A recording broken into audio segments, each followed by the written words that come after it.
Game 2 of our CFL doubleheader.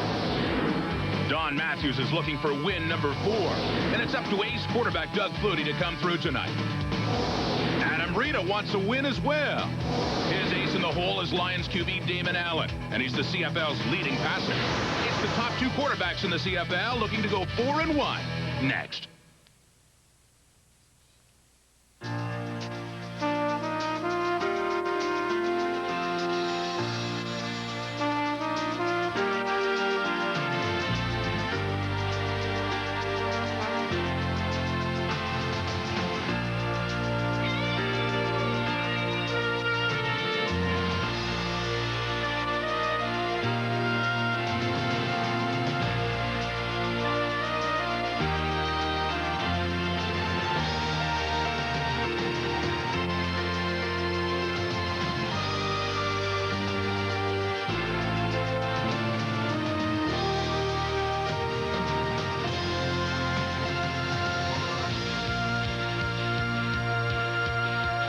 Live from BC Place in Vancouver, it's the Toronto Argonauts, the BC Lions on CFL Live.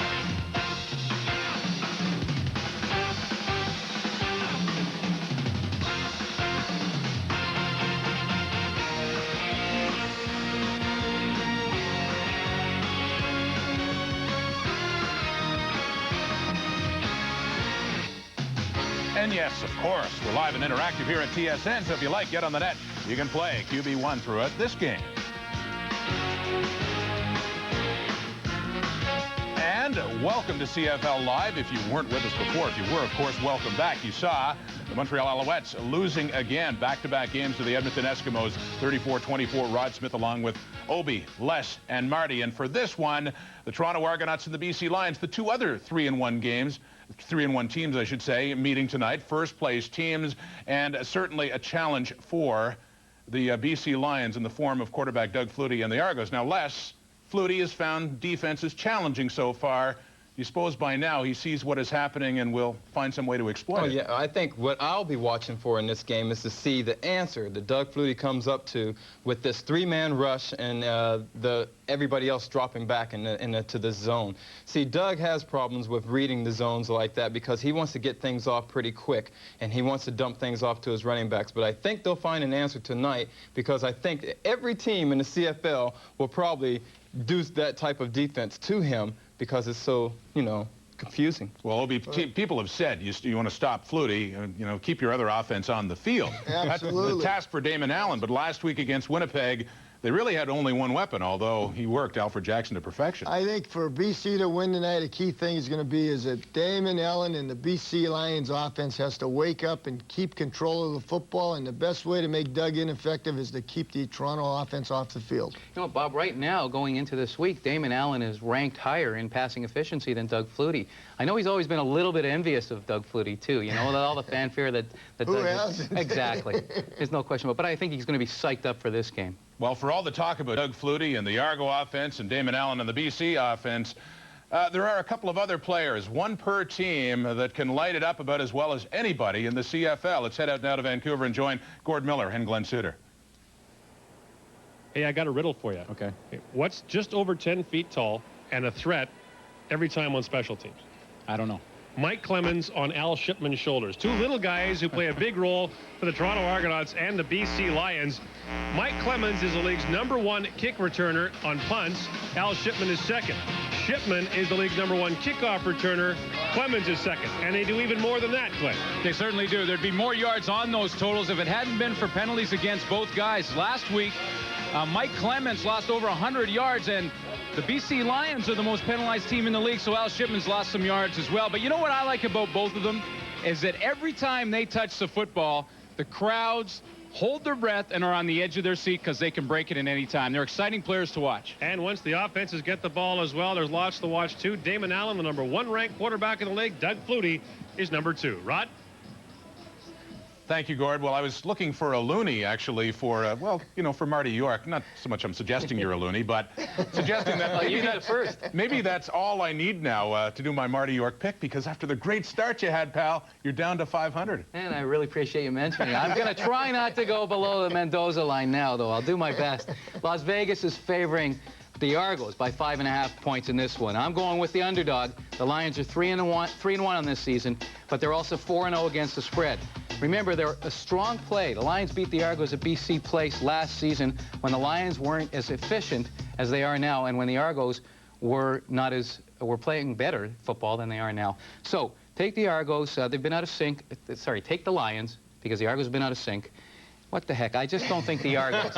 I really don't think the Argos are capable of taming the Lions. Now you're starting to feel the pressure. I don't like losing. The same kind of pressure that maybe Don Southern's feeling in Hamilton. Now you're feeling it because now you're on a The only difference is his job's on the line. I'm here. How do you know your job's not on? I'm just kidding. I can't believe you're wearing that blue jacket and you're picking the Lions. Jacket has nothing to do with the team. I'm totally objective. Is that to Bob. suggest, Obi, because you're wearing blue, you're going I didn't with... know Marty was going to wear blue. I'm just happened. Well, among the interested viewers, Bob Abilich, who coached both teams, BC Lions and the Toronto Argonauts, who meet tonight at BC Place in Vancouver. One of them will go to 4-1 and 4-1 and join Edmonton as the top team in the CFL. CFL Live continues right after this.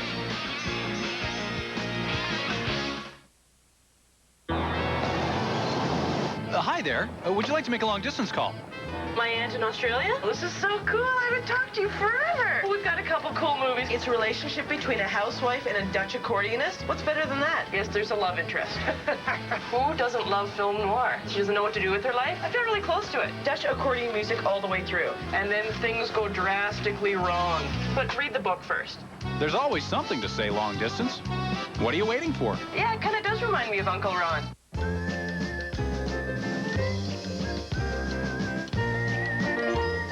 When back pain begins to cramp your style, ordinary pain relievers often aren't enough. Doctors and pharmacists recommend Robaxacet. It combines two active ingredients, one to relieve your back pain, the other to relax your tense back muscles. Robaxacet, helping you walk away from back pain. Welcome back to the stadium at BC Place. And week number 5 of the CFL season, the second half of our CFL Live doubleheader. Rod Smith mentioned a moment ago that Bob Abilich coached both these teams. So has Don Matthews, former coach of the BC Lions in the early 80s. And, of course, in his second stint as the coach of the Toronto Argonauts. And on the other side of the field, his offensive coordinator from a year ago is Adam Rita, another man who has coached both teams. And it's Hawaiian night here in Vancouver. And Adam Rita, a native of Hawaii, looking very much like he's at home this evening. On the right is Andrew English. On the left is Al Shipman, who leads the league in kickoff return yards. Mike Vanderjagt to kick it off, and we are underway in the second half of our doubleheader. This is Al Shipman from the 15-yard line. Shipman breaks through the middle of black, gets up to the 35-yard line before the stop is made by Toronto's George Namako. Damon Allen, the 33-year-old in his second year with the BC Lions, is the league's #1 ranked passer. 6 touchdown passes so far this season, 1 interception. At his current pace, Damon Allen will have his first ever 5,000-yard passing season. Alfred Jackson had the big week last week with Shipman, Trevathan, and Thompson as the receivers. Millington and Philpott are in the backfield. Up front, Mike Withacombe in his second week as BC center. He and Damon Allen had problems in week number 1 together. Corey Philpott on first down, bursts across the 40 up to the 41-yard line. Ken Benson makes the stop. Corey Philpott's a guy who suffered a separated shoulder last week, but it appeared he just didn't want to come out of the game. He wants the ball more. Yeah, and the shoulder's fine. I talked to the training staff of the BC Lions this week. They said that Corey Philpott's okay to play. He's got full range of motion and good strength in that shoulder. He's ready to go. 2 years ago, he scored a CFL record 22 touchdowns. This year, through 4 games, he has just 2. Gain was 6 at 2nd and 4. And Allen from the shotgun now fakes to get outside. Allen on the run, and Damon Allen will have a first down for the BC Lions. The stop is finally made by Oscar Giles, but not before Allen has a pickup of 7 and a BC first down. Well, it's the Toronto defense that is #1 in the league against the pass, and you need a good pass rush. That front 7 led by Michael O'Shea in the middle, and Andrew Stewart, who has a couple of sacks so far this season. In the secondary, Marcelo Simmons and Adrian Smith are on the corners. Johnny Harris and Antonio Bonner are the halfbacks, and Lester Smith is the free safety. Every Tom, Dick, and Harry on this team is named Smith. First down from the 48. Allen from the shotgun.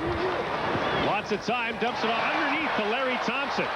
Thompson has his first catch, but doesn't get much. Johnny Harris able to limit the gain to 3 yards and spreading the ball around. The problem for Damon Allen, you know, you take a look at what happened with Alfred Jackson last week. He had 6 catches for 266 yards. All the other BC receivers had only 11 catches for 98. Yeah, and it was interesting what Adam Rita said about Larry Thompson at the press conference. He said that Larry has finally understood how to be part of a team, and he's being more patient.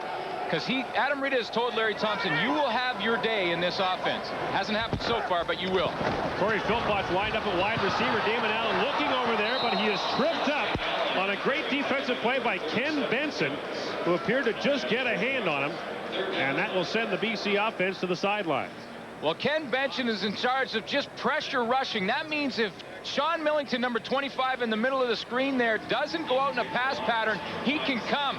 When Sean Millington decides to block, Damon Allen takes off. Ken Benson has a chance to trip him up. Lou Pasagna, the league's busiest punter at age 43, is back to kick for the first time tonight. Mike Clemens back deep to receive. Clemens, the league leader in punt return yardage, and Pasagna booms it, sending Clemens back to the 12. And here comes a pinball around the corner. Waiting for a block. The pinball sprung free. Now waiting for one more block. Pinball in a foot race. Still going all the way down to the 33-yard line. He is finally tracked down on the play by Andrew English, but not before a return of 65 yards.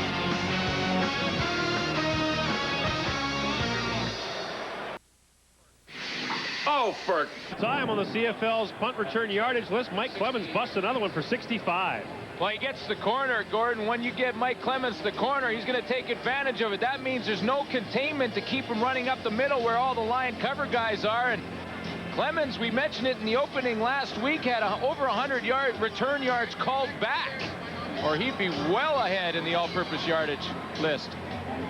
And now this Toronto offense gets a short field, starting 1st and 10 from the 33-yard line for Doug Flutie, the 5-time CFL MVP, second to Damon Allen on the league's passing list. 8 touchdown passes, 3 interceptions. He threw 4 touchdown passes in week number 1 against the Winnipeg Blue Bombers. A short field for Toronto, and that's often a dangerous proposition for the defense. And Flutie will open in the shotgun. First down. Here comes the rush. Flutie gets it away to the pinball. And Clemens gets down to the 29-yard line, a pickup of 4. But a good job there by Eddie Thomas to limit the gain to 4. Well, this Toronto offense includes Dwayne Dimitrition and Paul Mazzotti at wide receiver. Mike Saunders and Darryl Mitchell inside. Clemens and Drummond join Flutie in the backfield. And the offensive line has one change. Roosevelt Patterson takes over at left tackle. That's a late change for the Toronto Argonauts. Second down. Flutie gives it off to the pinball, and Clemens is stopped short on the draw play. Good work by the BC front 4 to get in there. Virgil Robertson to help make the stop, along with Maurice Kelly, and Toronto will have to try a field goal. Brooks Finley has had to replace B.J. Gallas, who's moved back to the linebacker spot, and number 97 folds underneath and makes a pretty good tackle on pinball on that play. Now Mike Vanderjagt will come on to try the field goal. The attempt will come from 34 yards out. Vanderjagt has missed 4 field goals this year, 3 of them, though, from outside the 50. He's been very good inside the 40. This from the 34. Vanderjagt missed it to the left. So the Argos squander the great pinball punt return and get just 1 as the BC defense weathers an early storm, and the Argos take a 1-0 lead. Don Matthews knows Mike Vanderjagt's going to be the only guy on the sideline, because that was a kick he should have made, especially to take advantage of some early momentum for the Argos after the pinball return. But teams have had success against Doug Flutie the last couple of weeks, and now Don Matthews has to look to other guys, and Pinball Clemens provided the spark. Vanderjagt just didn't capitalize. And relieved on the other side is Adam Rita, who before this game was presented with his Toronto Argonaut Grey Cup ring. His second Argo Grey Cup ring. He won his first as their head coach in 1991. So the Argos team president, Bob Nicholson, gave them to Rita, Charlie Carpenter, the offensive line coach, and Don Wilson. Now Damon Allen up and throwing, looking for Mike Trevathan. That pass closer to Don Matthews than it was to Trevathan. It falls incomplete, and Allen has a smile on his face, but Damon Allen is really off to some kind of start, and last year was dynamite against Toronto. Coming off a great week last week, he was 17 of 28 for 2 touchdowns. Last year, in the game here against Toronto, 18 of 28 for 3 touchdowns. And you know what surprised me talking to Damon Allen yesterday was the fact that he said, I love this spread offense. It's my kind of offense. I'll get back to it in a minute, but I always thought he was a 2-back offense kind of guy. Second down now. Allen throws underneath for Larry Thompson, waiting for the blocking to get set up, but Thompson running side to side is tripped up by Demetrius Maxey, and once again BC well short of a first down. Just to get back to that point on Damon Allen, it's going to the spread offense, he says, and it's my favorite offense. This is what I like. You know, when he had his best year was in Ottawa, when he had over 4,000 yards passing, and during that year he always had 2 backs. All his years in Edmonton, he had 2 backs behind him in the 2-back offense, and now he says, you know, I've always liked the spread, and that's why I like working with Adam Rita. Luke Pasaglia booms another one to the pinball. Clemens from the 30-yard line. Here he comes again. Out across the 40 to the 43 before he's finally tripped up. Just underway in the second half of our doubleheader. The Argos lead it 1-0.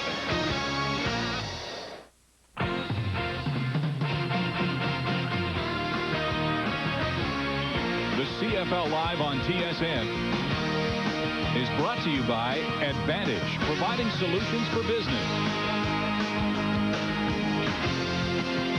And by Gatorade. Life is a sport. Drink it up. Back at BC Place, Toronto leading the Lions by a score of 1-0. The give on first down goes off to Robert Drummond, wrapped up by his former teammate Don Wilson first, and then a host of Lions second, but Robert Drummond has a gain of 8 as this BC defense gang tackles him. Some changes from last week for the front 7 for the BC Lions. B.J. Gallus moves back to linebacker to replace David Mieva. Brooks Finley replaces him up front, and Johnny Scott will replace Dave Chaters. In the secondary, Robert Holland is out, but Damian Lyons returns, so Eddie Thomas moves to halfback, Damian Lyons out to the corner, and Don Wilson stays at the other halfback. And when the music stops, there's one less guy. On second and short, back to Drummond, who's got a first down and then some, barreling into BC territory and down to the 51-yard line. Robert Drummond has 5 touchdowns this year, tied for the league lead. Last year, he led the league, hitting the end zone 17 times. He's got the second highest average running the football this year in the Canadian Football League. And guess who has, for running backs, and guess who has the first highest? His teammate. Ah, yeah. Pinball Clemens. Like the pinball When Clemens. they get the ball, they can do something with it. First down, Toronto. The Argos at the Lions' 51-yard line. Back to Drummond. And again, Robert Drummond fights his way down to the 45-yard line for a pickup of 6. We were talking to Robert Drummond before the game, and the thing that stands out to me, I know you noticed it as well, he's all legs. He's the same height as me pretty much, but his hips are about a foot higher than mine. Yeah, we were standing beside him. I looked at where his waistline was, and it was like at my armpit. I thought, this guy's all legs. And he can run. I mean, last week versus Hamilton, he single-handedly won that game in the last drive with a couple of huge runs. And he's already got 23 yards rushing in this game. Flutie from the shotgun, fakes to Drummond. Now Flutie will take off and throw it. A pass to Darryl Mitchell that was low but caught down to the 32-yard line. Good for a Toronto first down that looked like run all the way, and then Flutie just pulled it out and threw it. Well, Doug Flutie got the corner because Maurice Kelly got bit inside, and when he has the option to run or pass, he's the most dangerous. And as a defensive back, he comes around that corner, and you don't know whether he's going to run or you should try and cover one of the receivers, and you're always caught in no man's land there. Gain of 12 on Darryl Mitchell's first catch of the night. The Argos have a first down to the 32-yard line. They've had excellent field position early in this football game. Now Flutie under center. Up and throwing to the pinball. Mike Clemens with a catch at the 30. Throws every move in the book at Eddie Thomas, who stayed with him. And threw him down at about the 27-yard line. A pickup of 6. And Gord, that's what you have to do as a defensive back. Eddie Thomas does the right thing and breaks down. Pinball Clemens is right here on the inside. Just going to break to the out. But watch Eddie Thomas come up and break down and not commit one way or the other. When you're tackling Pinball Clemens, you keep your feet moving, and wait for your help to come and get you, because you're not going to get them by yourself. Eddie Thomas played it perfectly. Eddie Thomas back inside. Week number 5. Now Flutie. Off balance, gets it to Mitchell. Another first down to the 12-yard line. Leonard Humphreys there on the tackle, but it's a first down after a gain of 16. Now, teams have had success against Doug Flutie, keeping him in the pocket and keeping contained. And so far tonight, the BC Lions haven't done that. Now, when Flutie has the field squeezed on him a little bit, it's been tough for him.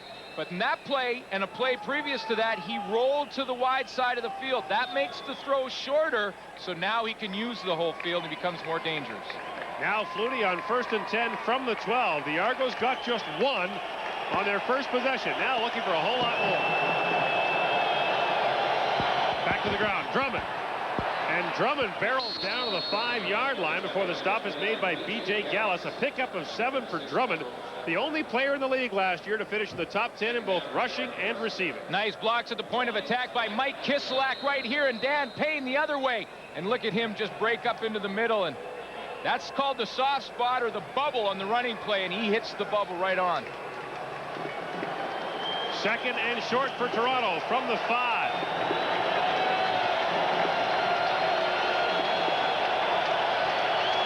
Flutie from the shotgun to the end zone. Mazzotti incomplete. He was being covered closely there by Damian Lyons, and it'll be 3rd down, and the field goal unit will once again come out for Toronto. Or will it? Well, Damian Lyons is pretty crafty, and he'll sit off the ball and just read the quarterback's hips and then break. But this is a ball that Paul Mazzotti usually comes up with and has many times in his career. Don Matthews thought about going for it for a moment. It's 3rd and 3 down there, but now decides to send Vanderjagt and the field goal unit out to try the field goal. He missed from 34 yards earlier, and after being perfect in the first game, Vanderjagt has now struggled.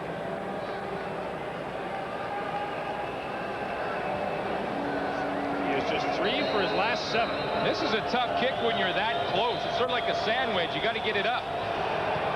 Which he does, and put it through. The Toronto Argonauts now with a 4-0 lead, but twice the Argos have been in deep, and thus far they have just 4 points to show for what they've done. So the BC defense stands tall, and you know what? That's been the story of the BC Lions against the Toronto Argonauts in this building. The Lions have won 6 straight against Toronto here. The Argos haven't won at BC Place since 1990. That was Doug Flutie's first year in the league. And you know what? That year also featured the wildest game in CFL history. It was Toronto and BC at Skydome. Look at Doug Flutie at number 22 for the BC Lions in his first year. Jay Christensen with a touchdown catch in the end zone. But on the other side, it was Matt Dunnigan and Ricky Foggy. And Foggy came on for Dunnigan. The quarterback draw, final score 68-43 Toronto. It was the highest scoring game in Canadian Football League history. Flutie told me before the game all he remembers was that they were down by about 40 late in the game, and the Argos, after this touchdown, actually went for 2 to try to get 70. That's amazing, you know, and then that was the year that Doug Flutie had over 6,000 yards passing. I mean, 6,000 yards. Here's Shipman on the kickoff return. Look out, he needs a block. Shipman out to midfield before he's finally stopped by Michael O'Shea. A kickoff return of 46 yards. So the league's leading punt returner, Mike Clemens, does his thing. And now the league leading kickoff returner, Al Shipman, does his. And a lot of people here in Vancouver are starting to talk like Al Shipman, like he's the next Pinball Clemens. He's young, he's 21 years old, he's got tremendous quickness. When you stand beside him and he's just standing there in shorts, he really looks like a little kid. I mean, he's a tiny little guy, but boy, can he move, and he's shifty. He gets down to the Toronto 54-yard line. Allen from the shotgun stands in and looks there for Shipman, but it's knocked out of his hands by Johnny Harris. Getting the ball to Al Shipman on offense has been the problem. He has 13 catches for a couple of touchdowns. He has 2 carries this year for minus 11 yards. His best carry so far has only lost 5. What people have to understand with this is that Adam Reed has brought the new spread offense, and it's going to take a while for the Lions to figure out how to use each talented player the best of their ability. In other words, how do we get Al Shipman the ball that he can do the best with it, and the rest of the players as well. Second down. Allen up and throwing to Larry Thompson. And once again, the man who came out to make the initial stop is Johnny Harris. And they got help from the safety, Lester Smith. The BC Lions offense has done nothing. A pickup of 3 yards. It's another 2-and-out for BC. The Lions do not yet have a first down.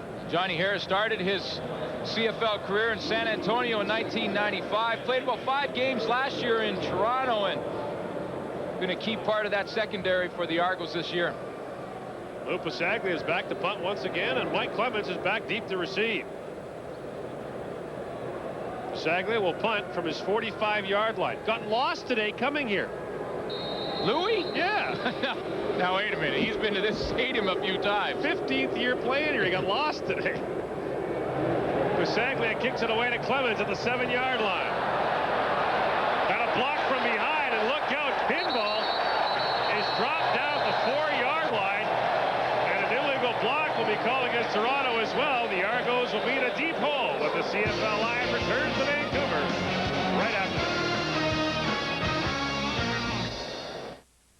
Well, now A couple of things going to happen. First, tomorrow morning, Glenn Suter's going to jump on a plane to Winnipeg, where he'll join Dave Archer and John Wells for Friday Night Football, the Hamilton Ticats and the Winnipeg Blue Bombers, 8 o'clock Eastern, 5 Pacific, here on TSN. Meantime, here at BC Place, illegal block Toronto bottles the Argos up at their own 3. On first down, Flutie wants to throw. And sidearms are there for Robert Drummond, who's got all kinds of room. Robert Drummond still going out to the 33-yard line. Tyrone Chapman and Leonard Humphreys make the stop, but it's a 30-yard gain, and so much for bad field position. Well, Robert Drummond is just to the top of your screen, just going to cut underneath, and Tyrone Chapman, loses him in the coverage. It's his man, but he's looking at the quarterback, Doug Flutie, and that gave Drummond enough time to sneak past him, and then he picks up the rest of the yards on his own. Robert Drummond, the CFL All-Star of a year ago, having an All-Star kind of evening tonight. On first down, back to the ground, Drummond. Out to the 37-yard line. The Argos kind of rotating their heroes from week to week. And I think tonight they decided that they're going to use Robert Drummond a whole bunch. Maurice Kelly stopped him after a gain of 3. And you know what a lot of players will look at, and you think about guys who play big and have good games in the big games. And when you think back to last year's Grey Cup game, Robert Drummond had 127 yards of offense. That was a big game in the biggest game of his life. And a key touchdown as well. The case could be made that Drummond should have been the game's MVP. Flutie from the shotgun. Flags come down. Flutie sidearms it for Mazzotti. Damian Lyons and Eddie Thomas got their hands in there. A flag came down as soon as the ball was snapped.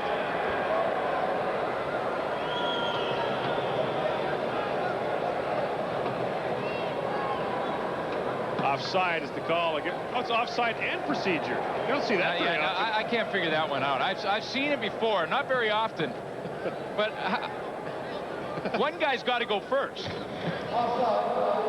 96, league of procedure, Toronto, number 88, second down, repeat it. Never happened. It never happened. Second down over again. That's a little different. That's wild. Mazzotti, procedure, and one guy's got to be first, right? Again, you know what? I don't know. We live in an age of victims. Everyone's a victim now. Okay. So no one's to blame. 2nd and 7 again. Flags again. Now, procedure, Toronto again.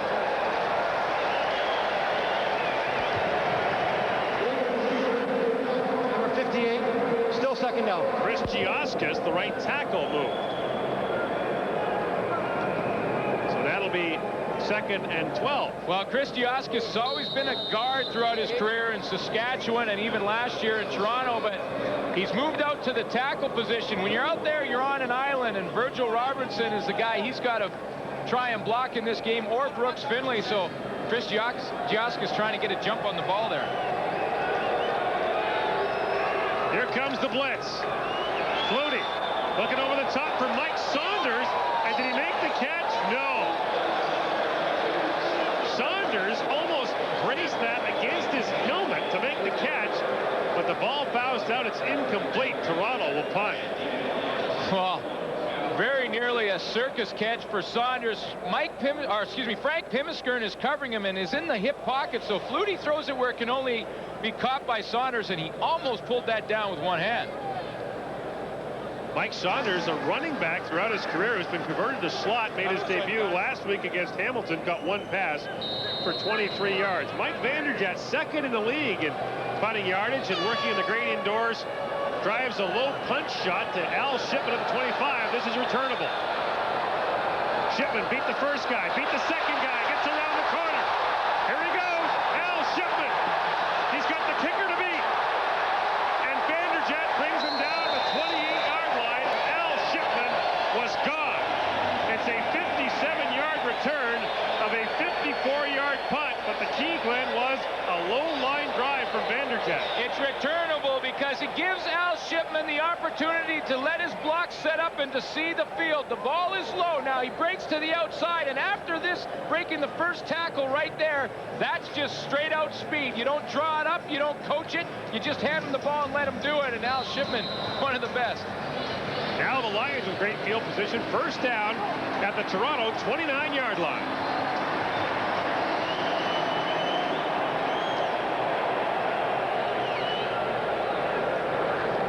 Whoops, a little miscommunication there. Now Allen has it. And looking for Alfred Jackson. It falls incomplete. That looked like it was a jailbreak from the get-go. Well, I'm not going to try and guess who went the wrong way. It was either Corey Philpott or Damon Allen, but Damon turned to his left to hand the ball to Corey Philpott, who was gone to the right. Whoops. So then he just ad-libs from there and tries to hit Alfred Jackson. Trying to get it back to Al Shipman, who's got 126 all-purpose yards so far in the game, but the vast majority of that coming on kick returns. Now 2nd and 10 for the Lions. Under a minute to go in the first quarter. Allen swings it out for Philpott. Can't make the grab. Pass was a little bit in front of him, and they got away with one there. The Toronto defense got away with one there because Mike Trevathan was wide open down the middle, and Damon Allen didn't see him. A miscue in the Toronto zone defense. Allen doesn't even look down there. Philpott can't hang on to this ball, but Mike Trevathan was behind the coverage by about 10 yards. As a result, Lou Pasaglia will come on to try the field goal. It will be an attempt of 36 yards. Pasaglia, by the way, 8 for 9 this year, is 89%, is the best in the league. From 36 yards out, Pasaglia puts it through, and the BC Lions take advantage of the Al Shipman return to get 3. 34 seconds left in the first quarter, and Toronto with a 1-goal lead. He's like fine wine, he just gets better with time. Watch Mike Trevathan right here on your screen. Going to break right down the middle, and he is wide open. Little move to the outside, then the fake. Antonius Bonner has no chance, and he just continues to get more. Look at that. Man. 7 yards open in the end zone, and Damon Allen didn't even look for him. Mike Trevathan did not have a catch last week. Had only 6 in the first 3 games. And while we have a moment, let's go downstairs to Dave Pratt. Gord, thank you very much. I'm with Frank Rigney, whose daughter Kathy started a very special program called Tony and Friends. Frank, tell us a little bit about it. Well, David, Tony Antunovic, a former Toronto Argonaut, came down with leukemia in late May, or late March, I should say. And by the way, he's doing a hell of a job of fighting this disease. And we're trying to help in every way we can to support the bone marrow registry and the whole efforts in the leukemia field. We are getting donors to come to the fore, but the most important thing right now is to trying to help this program financially. If you'd like to contribute, we'd certainly appreciate it. Funds are needed to test donors, and you can do that through calling 1-888-D-MARROW or through the Bank of Montreal. By the way, just as a coincidence, it's Tony Tuna's birthday today. Congratulations, Tony. Happy birthday. And it's been a tremendous effort by Tony and friends, and we think it's going to be very successful. Great work, Frank. Again, happy birthday, Tony. I understand you're going to get out of hospital in 7 to 10 days. This is a story with a very happy ending. Back to you, Gordo. Thank you, Dave. And again, the number 1-888-D Merrill, and any Bank of Montreal will take your donation. And on the field, Mike Clemens again with another big return. And here's the number for you, 1-888-D Merrill. And you can make a donation at any Bank of Montreal across the country. And Glenn and I certainly send our best wishes to Tony Antunovic, a former teammate of yours at Simon Fraser University. That's right. When I was a freshman, Tony was a senior, and the one word I could describe him would be tough. One of the toughest guys you'll ever meet, and if anyone can beat this, Tony can. Wish him the best of luck in it. After a 45-yard kickoff return by Pinball Clemens from the 49, shovel pass, Flutie ahead to Robert Drummond, and Drummond gets out to the 35-yard line. He's got a first down on a play the Toronto Argonauts started last year to run, and now everyone's doing it. Well, I asked Robert Drummond what he thought about this play, because it really is the only play that a running back has to turn his back to the defense to catch the football. You see how Drummond has to look back to Flutie, and he said, you know what? It doesn't bother me a bit, because there's really only one guy that can get me, and that's Maurice Kelly, and he tackles him there. Robert Drummond with a big first quarter, but the Toronto Argonauts have just 4 points to show for it. Stand by now as we send you back to our CFL Live Control Center.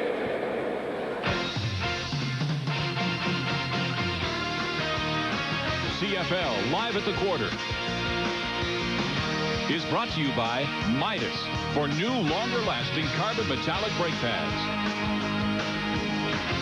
Welcome back to our CFL Live Control Center. Rod Smith along with Obi, Les, and Marty. And in this one, Gordon Glenn talked about it before the game, about the two exciting players that could really adding a lot of spark to this one, and they have been so far. Mike Pinball Clemens and, of course, Al Shipman. Big return to set up some points. Les, you were wondering, though, how would Doug Flutie maybe start to exploit these defenses? He's at least found a bit of a way here with Robert Drummond. I think that's it. The only thing to do is use Robert Drummond. They've used Robert Drummond on the run. They've used Robert Drummond on the pass. And now they use him on the shuffle pass as well. Robert Drummond is, I hope he's in shape, because he's having a heck of a game. And they're going, if they're planning on using him like this, he'll have a big game. I think Doug alluded to it last week when we talked to him after the Hamilton game, that he has to go to his backs now because the way people are playing their coverages. And really looking at their receiving core, I honestly feel like Mike Saunders is a heck of a running back, but I don't think they have a true slot back or another receiver in there, and that hampers their offense as well. And speaking of a true slot back or inside receiver, Mike Trevathan, what's happened to him? I mean, they're not getting him the ball. I don't understand what's happening with the BC offense in general tonight so far, but Trevathan, got to get him the ball. I'm not giving up on BC yet, but I'm just saying he's a good player.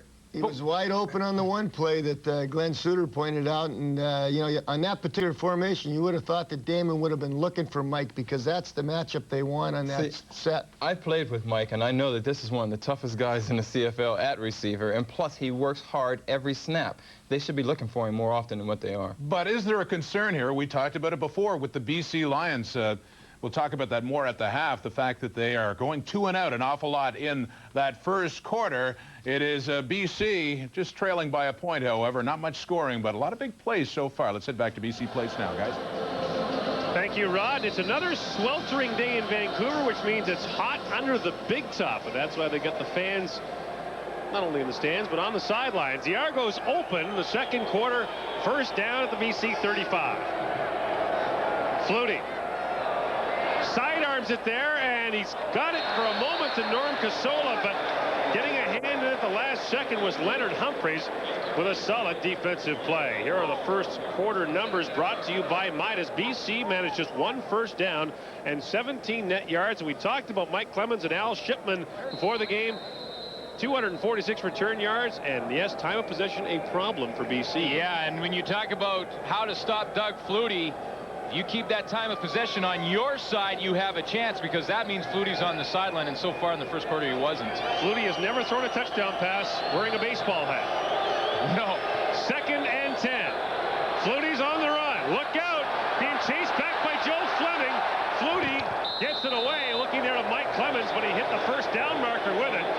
Crowd calling for intentional grounding, but you know, Joe Fleming grew up in Boston and said he grew up dreaming of sacking Doug Flutie. And he has 4 sacks so far this season. Pretty good job by the whole front four to keep Flutie penned in. But this is heads up and why Flutie's one of the best. throws that ball away. Had he been tackled there or taken the loss, the Toronto Argonauts are out of field goal range. Now they have a chance for at least 3. And Joe Fleming, a guy who is among the league leaders. Melvin Hunter of Edmonton entered this week with 5 sacks and added to his total tonight. Joe Fleming right there. And now Mike Vanderjagt is 1 for 2. Will try one from 43 yards out. Vanderjagt puts it up and puts it through. So the Argos have 7, but it's taken them 3 possessions to do it. 2 threes and a 1. And it is now 7-3 Toronto. And if you're the BC Lions right now, you think that you have a little bit of the momentum because the pinball Clemens returns has given Toronto some pretty good field position, but the score doesn't show it. So Adam Rita can feel pretty comfortable and tell his team, listen, it's only 7-3 and they've been playing on half the field. How much longer does Adam Rita have to wear that shirt before he wins the bet? I think you got to pull a soup with it. Oh my goodness. Yeah, Wayne Drinkwalter pretty excited about the shirt. Gives us the big yawn in the foreground. We talked about the head-to-head. BC hammered Toronto 35-11 here last year. And then Toronto won the return game in Skydome 25-21. The 35-11 loss was Toronto's worst of 1996. Doug Flutie had 199 yards passing, and Toronto managed just 10 first downs in that game. Interesting to note that the Toronto Argonauts lost to 3 teams last year: Hamilton, BC, and Calgary. They're playing those teams in consecutive weeks right now. Hamilton last week, BC this week, Calgary next week. And there may be the best ambassador the Canadian Football League has ever seen. Well, he's the best argument for the landed Canadian rule. A lot of people think that if you've been with one team for 6 years, you should count as a Canadian. Mike Pinball's as Canadian as you or me. And I think it's a great rule because for a couple of reasons. One, it'll help with the ratio a little bit for some coaches and injury problems, and also it keeps people that are living in Oklahoma or wherever they are on the roster. Al Shipman takes that rolling kick from Mike Vanderjagt. Trying to get around the corner. He's bottled up and turned back inside. Adrian Smith with a good job to do that. Dwayne Dimitricia makes the stop, and Al Shipman loses 3 yards on the return. Well, Damon Allen came here to BC last year, and talking to owner David Braley before the game, Braley mentioned very quietly the Lions have signed him to a new contract, and they're hoping to bottle up his services for the rest of his career and beyond. They'd like him to be part of this organization. And Damon Allen is comfortable in Vancouver. He's talking about maybe buying a house in Vancouver. He likes to play here. So if David Braley has his way, number 9 will wear the BC Lions jersey until he retires. Now the Lions start from their own 15-yard line. First down, they give it up to Corey Philpott, who fakes his way out to about the 20-yard line. Stop is made there by Reggie Gibbons as Doug Flutie looks on, and Corey Philpott goes back to work. Corey Philpott has just 255 yards in total offense coming into this game. That's through 4 weeks of the season, and that's really down for him. Well, you know, when he's had his 1,000-yard years, he's averaged 14 rushes per game. And now you see he's way down in that. He's averaging about 9. So that makes a difference. Second down, Allen to Trevathan, and Trevathan fights his way up to about the 25-yard line. That will leave him a yard short of a first down. And now BC has a decision to make. What will Adam Rita do? It's a yard to get. And we'll get a measurement. And gambling on third down has been an issue for BC this year. And Toronto's pretty good. They've had a couple of stops. You know what? It might not matter. I think he got the gravy spot. He did. And it's a first down. He got the right-footed spot. See, the left-footed spot is a yard short. The right-footed spot, he's got the first down. You know, Adam's going to look at the tape of this game from TSN. He go, what was I thinking with the shirt? what was I crazy? Well, it's Hawaiian night. Well, he is Hawaiian. He's the only guy in the building who has an excuse to wear a shirt like that. That's right. Everyone else looks ridiculous. You know, and he's going to be on you because you bugged him about his hat in Edmonton. Now you're all over him about his shirt. He has a bad hat. Yeah, he's going to get on you. On first down, they give it off to Corey Philpott, who's bottled up quickly. Mike O'Shea in there to help make the stop. You know, one of the things about Corey Philpott in the running game for the BC Lions, Gord, this year has been that when he lines up in the backfield, teams around the league know that they're going to run the football. And Damon Allen said they've been watching their own tendencies on tape and have realized that Corey Philpott lines up behind Damon Allen, they're turning around and handing it to him. So defenses can key on it, and that's one of the reasons that those numbers are down. It's because he's back there and defenses are keying on it. If he goes out to the wide receiver, obviously they're not running the football to him. Second down, Allen swings it out for Al Shipman. Long way to go for Shipman, who fights his way out to about the 35-yard line. This again will be a yard short of a first down. Now this is gamble territory. Now this is definitely going to be short. So what does Adam Rita do now?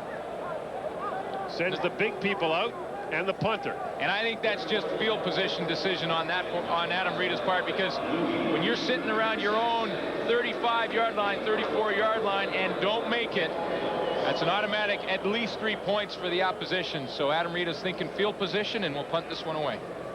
Adam's wife, Jocelyn, is here tonight. Made the trip out from Toronto, where she's an Emmy Award-winning computer graphic designer. Did the opening for Monday Night Football a few years ago. Lou Pasaglia kicks it away to Mike Clemens, who dropped the ball. Fortunate to get it back. And the pinball loses a couple on the return after a 42-yard punt. Toronto with a 4-point lead. The Toronto Argonauts have a 7-3 lead. We asked him before the game why the Argo offense isn't in sync. Yeah, you can say that. You know, we've played the, I guess you could call the lesser teams so far. We've beaten Hamilton twice and Winnipeg once. We're just not in sync, especially on the short side. We've had the short side slot been alternating since the beginning of the season. It's an important position. But the wide side of the field, we're spacing out pretty well now, and we're getting the hang of things there. And Mr. Mazzotti would like to point out, Glenn Suter, that he and Doug Flutie were not, underline not, arguing on the sidelines yes, last I week. heard from both of them. I mentioned that in the last game versus Hamilton, and they corrected me. As they are wont to do. On first down, Flutie under pressure from Johnny Scott. Now sidearms it there and incomplete. He was looking for Daryl Mitchell, but the pass ball is incomplete. You heard Paul Mazzotti talk about the slot back position. Toronto opened with Daryl Mitchell and Feldman Malvo at slot. Now Mike Saunders and Daryl Mitchell in there. Feldman Malvo, released this week by the Argonauts, was signed by the Washington Redskins. Don Matthews says, well, maybe they know something I don't. Well, Feldman Malvo has great talent and he's a great athlete, but just wasn't working out in this offense for Doug Flutie and the way that teams were playing Flutie. So that's why Matthews made the switch. 4 of Flutie's last 5 passes have fallen incomplete. Second down. Flutie underneath for Saunders. Oh, great open field tackle by Don Wilson. Mike Saunders was off to the races, but Don Wilson cut his legs out and limits the gain to 2. Well, Don Wilson started the season with the Lions at linebacker position, but because of the injury to Andre Strode, he moved back to the halfback spot, and he told me before the game he's starting to feel comfortable back there again like he did in the old days when he got a lot of his 56 career interceptions, but he read that one perfectly and knifed in there for the big hit. Mike Vanderjagt back to punt, and Al Shipman, the lone man, back to receive at his own 30-yard line. Vanderjagt with a tumbling kick. Bounces to Shipman right at the 30-yard line. And Shipman forced out of bounds immediately. John Raposo makes the tackle, a 45-yard punt, a 2-yard return. A flag is down. We'll sort it out for you when the CFL Live returns right after this.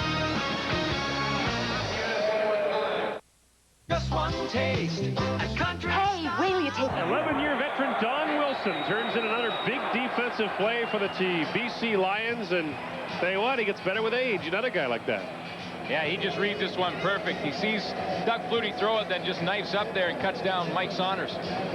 Don Wilson's had an amazing career. Think about it. Wins the Grey Cup with the Argos in '87, goes to Toronto, wins the Grey Cup, goes back to Edmonton, wins the Grey Cup, goes back to Toronto, wins the Grey Cup. Not bad. BC's happy to have him then, if that's the trend. That thing kind of follows him around. Illegal block was the call against BC, pushing the Lions back to the 20. Now Sean Millington with his first catch of the game. And he is tripped up immediately. Kelly Wiltshire made the stop, the nickelback in for Toronto, and limits the gain by Millington to 5. And Sean Millington is a fullback. The problem is BC doesn't have a fullback. Adam Rita doesn't like the big guy in the offense, so he calls him a tailback. They can't keep track back there. Just terminology problem. In a spread offense, no such thing as a fullback. Tell that's what guy who's 230. Second down and 5. Allen looking for room to run. He's got it. Gets past O'Shea. A flag comes down. And Allen slides out to the 37-yard line. Should be good for a first down after a gain of 13, but we'll see what the flag's all about. Well, the flag was right beside Mike Trevathan. It almost hit Mike Trevathan. And it's against the Toronto Argonauts. Ken Lazaruk is tonight's referee.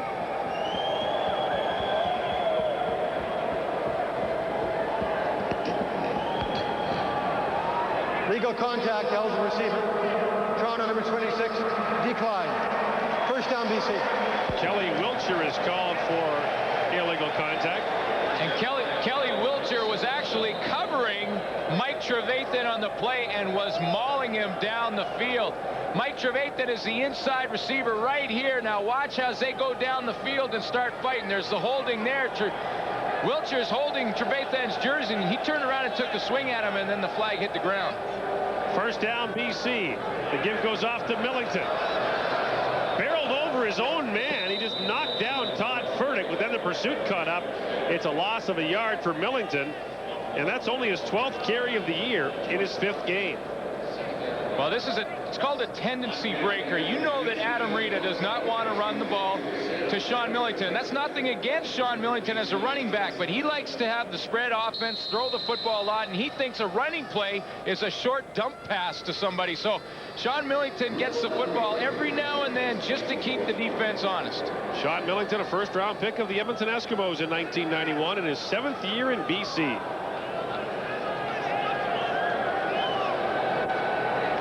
From the shotgun on second down, brings the ball down, and now sidearms it out there for Larry Thompson. A first down out to midfield. A gain of 19 yards. It looked like that ball was on a string. You know, Damon Allen from years gone by may have taken off and run this football, but he is much more patient with the passing game now. You see he has a lane right there. He doesn't take it. He backs out. He could run here, but doesn't. And then spots Larry Thompson, who works back to him. That was the old Harlem Globetrotter basketball and a string trick there. Lions just on the Toronto side of midfield. Allen from the shotgun. Quickly out for Al Shipman. Shipman with a first down as he steps out of bounds at the 44-yard line, a gain of 11. Nice play by design for Al Shipman to get underneath the coverage, because Mike Trevathan and Larry Thompson had pushed the coverage deep, and then Shipman just catches a short pass. But as we saw last week with the BC Lions, sometimes you just need to throw the ball 5 yards and let your athletes take it. And Alfred Jackson took one about 70 after a 5-yard throw from Damon Allen last week. First and 10 from the 44-yard line. Lions trail by 4. Allen, lots of time, steps up, lots of room to run. Gets by O'Shea again. Here goes Damon Allen sliding down to the 24-yard line. A pickup of 20 yards and another BC Lions first down. Now I want to know how Damon Allen wasn't tackled about 4 yards past the line of scrimmage by, I believe it was Michael O'Shea on the play. Damon Allen is so smooth running the football. He just looks like a running back in the open field. Look at number 50, has him. But there's a lot of space, and Damon Allen makes it look easy. First down now from the 25-yard line. Allen bobbles the snap and now gets whacked by Rob Waldrop. Waldrop, who has just returned to the Toronto lineup after missing a week with a groin injury, smacks Damon Allen in a moment of indecision. And this is what quarterbacks, you talk about the controversy of whether or not to be in the shotgun. Part of the problem, or one of the challenges of being in the shotgun, is that you have to look at coverage and then take your eyes off coverage and look down to the football. That time, Allen took a peek up at the coverage when the ball was in the air, and that's why he drops it. A loss of 4 brings up 2nd and 14. Here comes the rush. Allen unloads. Trevathan has the catch, but well short of a first down as he gets down to about the 23-yard line. That'll leave him a good 8 yards short after a pickup of 5. Well, Gord, if Mike Trevathan, I mean, he knew on on that play that he was short of the first down, but he is so desperate to get his hands on the football. He was not going to let that one sneak through. I mean, it's just a little underneath pattern for Trevathan, but he goes down and picks it up, and it bounces off his thigh. Mike Trevathan, I asked him before the game whether or not he was superstitious, because when you look over his career, in 92, 94, and 96, he's over 1,000 yards. In 93 and 95, he's just under 1,000 yards. This is 97, an odd-numbered year. Yeah. Lou Pasaglia from 36 yards out, puts it through. Kickers have done all the scoring so far. 5:38 to play in the first half. The Argos lead by 1. Pinball Clemens, the league leading punt returner, is back to receive this kickoff from Julio Caravata. He and Al Shipman have done some damage tonight in all-purpose yards, and almost all of that is returning the football. And if Mike Clemens stays on this pace and all-purpose yardage, he'll have over 4,000 yards this season. Clemens from the 20-yard line on the kickoff return. Here he goes again. Mike Clemens reverses his tracks and still going. Gets by B.J. Gallus and is finally tripped up from behind as the stop is made by Brad Yamoka, and the pinball is hurt. A 63-yard kickoff return, but the pinball is down. When Brad Yamoka went down and dove for Pinball's legs, he went hard down on his knee, and I believe that's what he's holding, that right knee. We saw Greg Knox go out last week in Calgary with a torn Achilles, and the pinball in a great deal of pain. And what a return by the pinball, but we'll see what happened to him at the end. Well, he just finds a seam and takes off. He only needs a crack, and usually when you're trying to cover Pinball Clemens on a punt cover team, you're always trying to back up and get angles on him, and that's when he runs right by. And you see at the end of that play, Yamoka dives on him and rolls up on the back of his leg. I think it's the knee he grabs. Watch Pinball grab for the knee almost immediately. Yeah. Just under that knee, yeah. It's his right knee. No, checking the right ankle. That might be a bit of an inventory test, too. Brad Yamoka, the man who ran him down from behind, a first-year man out of UBC, a third-round pick last year by the BC Lions. So into the game for Toronto on offense will come Matt DeBuck, number 24. He replaces Pinball in many ways. He's only 5'7", like the Pinball. First-year guy out of Texas Tech. Now, Matt DeBuck was also injured in the first quarter of this game. Now, he has played since, but I believe it was an ankle for him as well. So running a little thin for Toronto in that position. Averaging 30 yards a return, and there's Matt DeBuck, first-round pick of the Toronto Argonauts out of Texas Tech, a native of Montreal. So DeBuck gets his chance to be part of this Toronto Argonaut offense as the pinball heads off the field. Well, if Doug Flutie stays with the same game plan, Matt DeBuck's going to see a lot of footballs. And the return gives Toronto great field position. First down from the BC 28-yard line.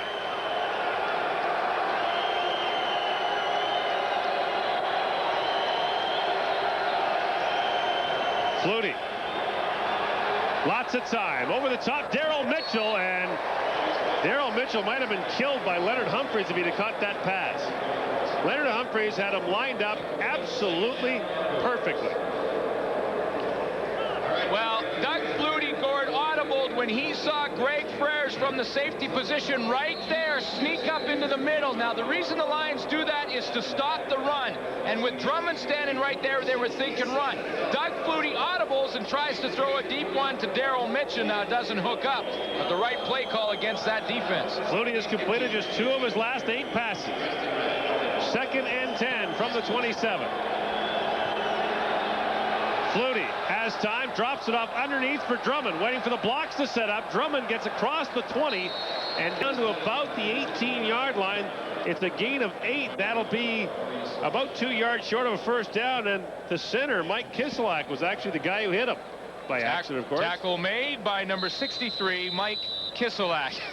He's right here in the middle of your screen playing center, and he's just going to keep working. Watch Drummond catches the football. Now he goes down, starts to cruise. When you say a lineman starts to cruise, he's looking up a small defensive back to run over him, but ran over his own guy. Hey, Big Mike's got a catch this year, too. Caught a pass in the first game. Lost of 3. All the offensive linemen always think they should go out and catch passes, and they want to be DBs and running backs. The singers want to dance, and the dancers want to sing. Yeah, no question. Mike Vanderjagt from the 27-yard line. Vanderjagt puts it up and through, and the Argos once again lead by 4. Vanderjagt has accounted for all of their scoring. Toronto 10 and BC 6. The Argos have got to be thinking to themselves when they go into halftime, we're missing golden opportunities to put points on the board. I mean, they've been inside the 40 a few times because of Mike Pinball Clemens' return ability, and they haven't capitalized with touchdowns.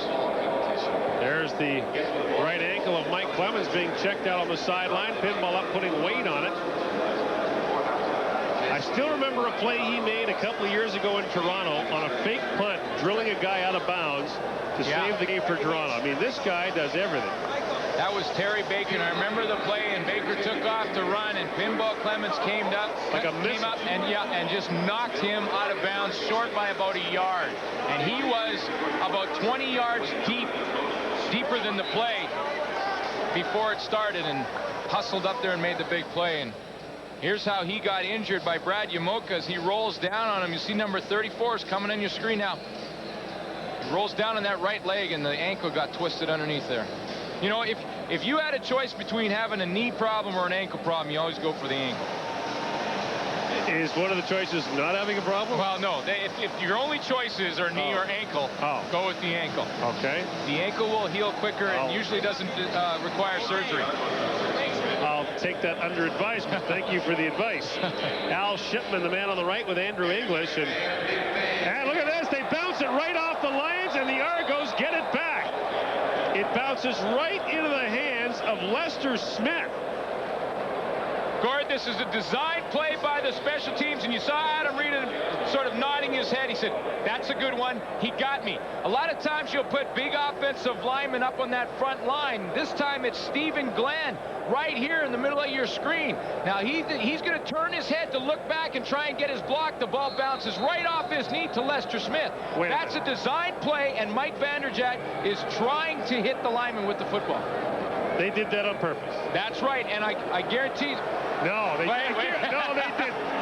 They were trying to triple that. Don Matthews has told us at special teams in Saskatchewan to do that. From the 45-yard line, the Pinball's back in the game. Gets out to the 49-yard line, and Pinball looks to be okay.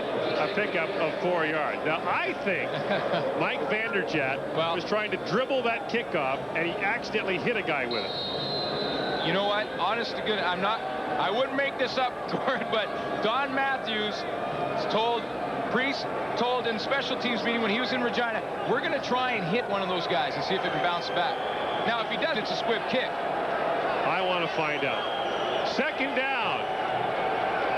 Flutie pitches it underneath for Clemens, and the Pinball into BC territory at the 48-yard line. A new wrinkle from Toronto. This was an interesting-looking play.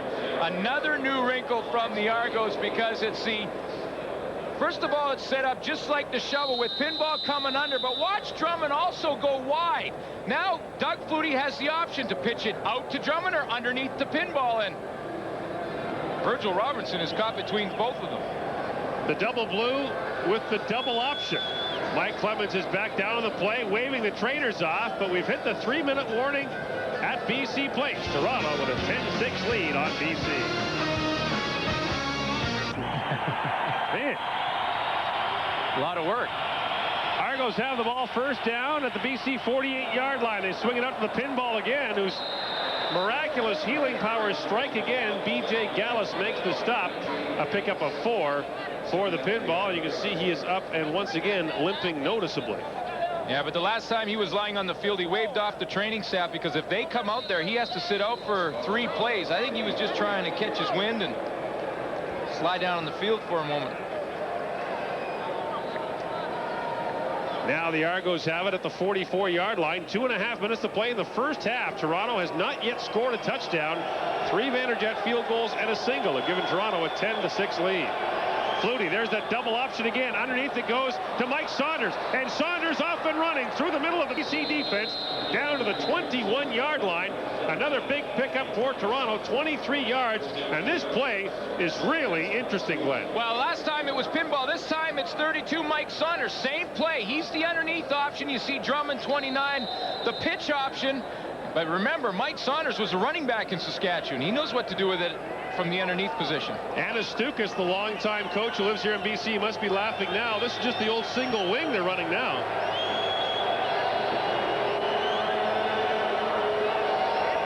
First down for the 21. Flutie swings it out to the pinball. And Clemens gets away from Don Wilson and down to the 5. Mike Clemens made a move, and there was nobody there. Well, this is not the play called in the huddle by Doug Flutie, but when he sees the Lion defense not react to Pinball Clemens widening, then he just picks it up and throws it hot. You see, Greg Frers was pointing to Don Wilson to widen out to Pinball Clemens. When he saw him uncovered, he just threw it out there hot to him. 16-yard gain to Pinball. First and goal, Toronto from the 5.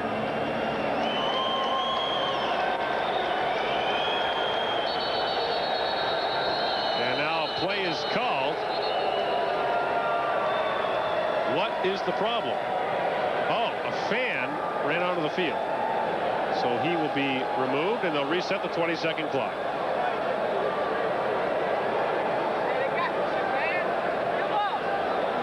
By the way, Glenn. Yes. Mike Vanderjet just told us. Yes. It was an accident when they hit that guy.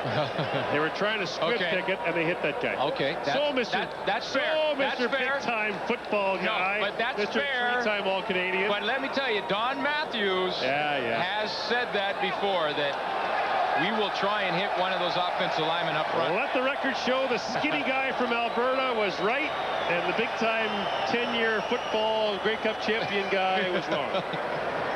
Okay, I'll take it. I'm big enough to admit when I'm wrong. Are you? I was wrong. I'm not, because I'm not. I was wrong once before. Really? But I was wrong about that. Yeah, you were mistaken. You thought you were wrong once, but you were mistaken? Exactly. I knew there was something like that. Oh, dear. Adam Reed is going to kill me for making fun of his shirt, but I'm just glad he didn't wear the grass skirt tonight. Meantime, we can tell you about another game coming up on TSN this week. Calgary and Saskatchewan, the return game of that home and home. And if it's half as good as the game in Calgary, it should be a great one. 3 Eastern, 1 Pacific. Are you at that one, too? I'm at that one, too. Wow. What I want to see, though, is the Saskatchewan fans. There were 30,000 in Calgary. Now, I wonder if Saskatchewan can match it. There you go. While we have a moment, we can tell you about another big crowd here at BC Place. They're expecting 25,000 plus, and down amidst that mob is Dave Pratt. Dave? Thank you very much, Gordon. I'm standing with Dave Chater, so I know it is just killing you not being in his football game. They locked me down. They put me under the corner over there. Since the run-in with Doug Flutie last year, there was a lawsuit involved. I know that this thing has been settled legally, but has it been settled in your mind? Oh, yeah, pretty much. I mean, but as long as he's out there playing, I got to play hard against him. So, I mean, that's what it's all about, you know. Talk about the injury, how quickly you're going to get back. I'll be back this next week coming up on Saturday. If this was a full week, we had a short week this week, I'd have been all right. Definitely back for when you go to Toronto. Hamilton. Oh, yeah, I'll be there. I'm sitting out till I play that again. I guarantee it, Dave. You take care. Dave Chaters, back to you. Yeah, Dave, and the big story was Chaters versus Flutie didn't materialize when Mr. Chaters came up lame, and Flutie's had enough of talking about that. Of course, last year made comments about Dave Chaters and vice versa. Right now, Flutie's focus is on the end zone. First and goal from the 5, and there appears to be confusion on the Toronto offense. He's audibling again. They give it to the pinball, who stumbles down to the 4. Joe Fleming might have got a hand on him, and the gain is just 1. Well, that time I think Doug Flutie saw straight man-to-man defense from the BC Lions, which you're usually going to get down there in the 5-yard line. And when he did that, he wanted to audible to a running play, and hopefully pinball for the Argos catches a seam on the stunt from the BC Lion defense and breaks it. He did. He caught a seam in the turf, I think. That's right. Turf monster got him. They spot him down, actually at the 6. It'll be a loss of a yard. Second and goal from there. Flutie for Drummond.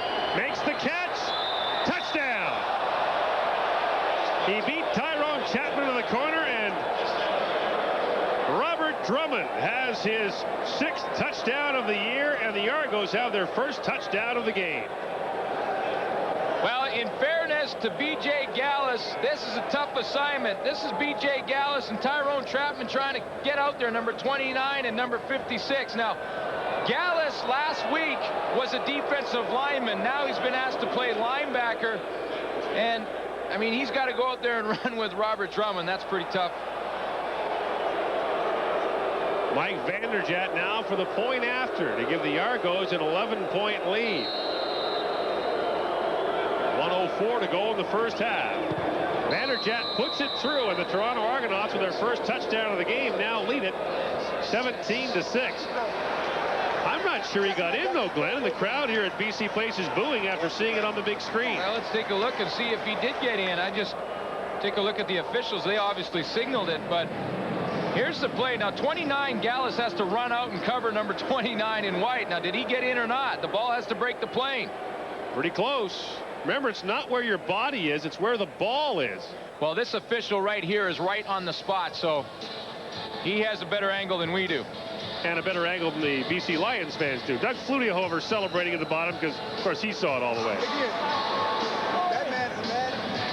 So the big man from Syracuse, Robert Drummond, gets in for the score. Still got a long way to go, but with him, we can keep it up. I understand the hand, don't you?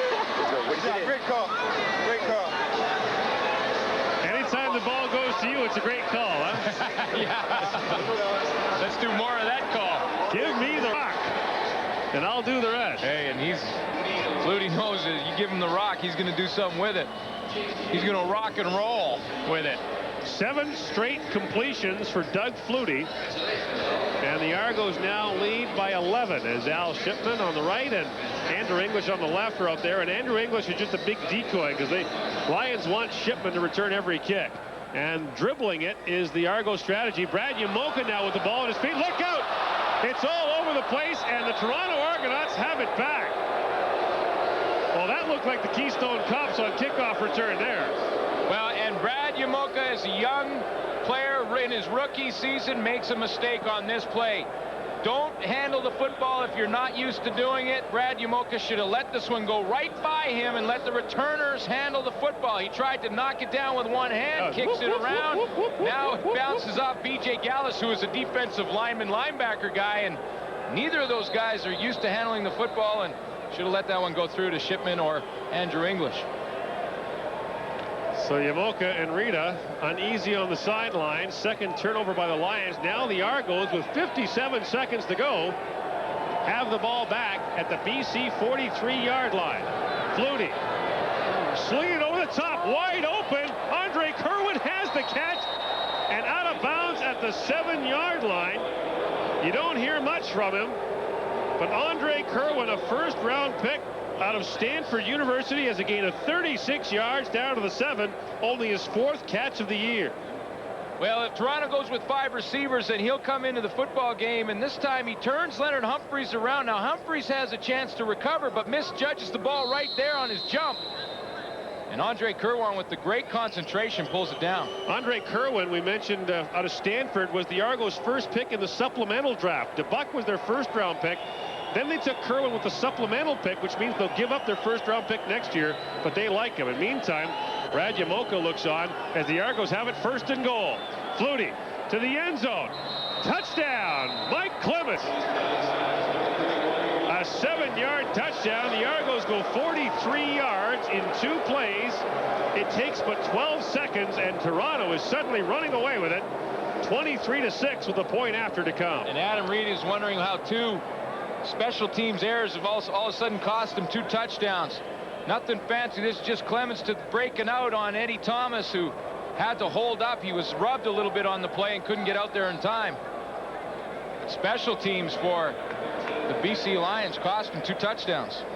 Well, when you got Brooks Findley and Brad Yamoka fielding kickoffs, that's not who you want handling the ball. No, sir. Now Vanderjagt for the point after. It is good. And now Vanderjagt will go back to kickoff again. And what, pray tell, will happen this time? Well, the guys up front, and Brad Yamoka's in the second line, have to keep their eyes on the football and get out of the way when it's coming towards them. We'll go back and have another look at what happened on the kickoff return. And the first one was off the hands of Brooks Finley. The last time it was off Brad Yamoka. And this is a tough ball to handle at the best of times. Well, see, that ball's going to bounce all the way to Al Shipman on a couple more bounces. Brad Yamoka tried to swat it out of the air. And, I mean, he's not one that's going to handle the football at all during the season. And you see Mike Clements on the breakout right there. And he's working on Eddie Thomas, who got rubbed a little bit by Daryl Mitchell. By the way, give credit that time to Noah Cantor with the fumble recovery. Are we still on? Are we still on? Yes, we're on. Goodness. Hi to Mike's wife. I said hi to mine. I'll say hi to you again, Bucket. Good. Thanks for, hey, Toronto, thanks for staying up to watch this. We're going to make it worth your while, baby. You know, now the kickoff goes over Shipman's head, taken by Andrew English. English just squats down the 13-yard line with 40 seconds to go in the half. Kickoff return will not be a pleasant meeting tomorrow, I would suggest. A 74-yard kickoff and a bizarre 12-yard return. Well, not for the first half of it, you know. And you know, when you watch, I can't remember the last time Damon Allen was on the field. When you watch the special teams tapes after a game, the whole team watches it together. Usually when you watch offense, defense, you break up into your groups, DBs or whatever, but when it's special teams, the whole team watches together, and you hate to see those mistakes come up. The Argos have had the ball for the last 4 minutes and 20 seconds. And they've had it 3 times. Allen, that pass is knocked down. Jumping up to get a hand on it is Oscar Giles, and BC's biggest crowd of the year, getting a little restless.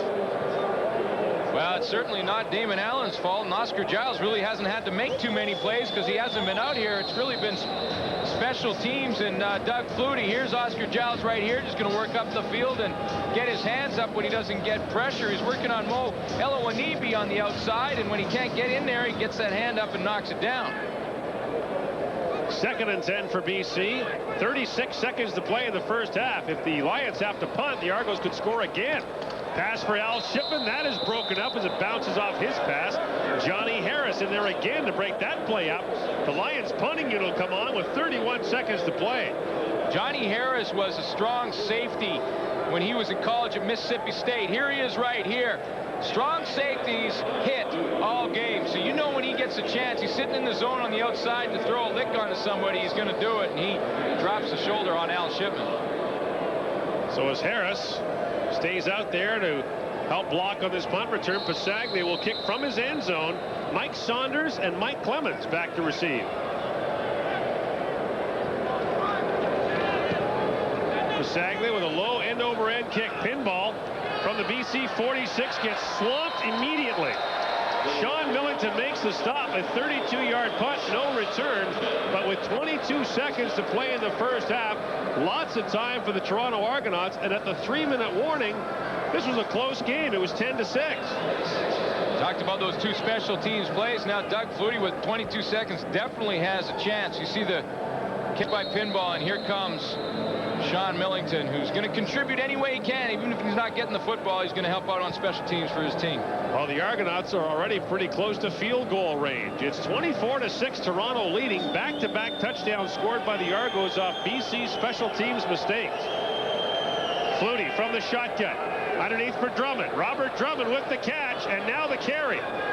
Down to the 33-yard line. Robert Drummond with 15 seconds left has a pickup of 14 yards and a first down. And Toronto will call timeout. Full credit to Don Matthews and the coaching staff in Toronto. They've got a good game plan together for the BC Lions. We've seen a couple of wrinkles in the shovel pass, and that's a play that the Argos don't often run. A straight-out draw play, and Doug Flutie's a big part of the game planning every week. He works with Matthews and John Jenkins and the coaching staff. John Jenkins is the offensive coordinator upstairs. They're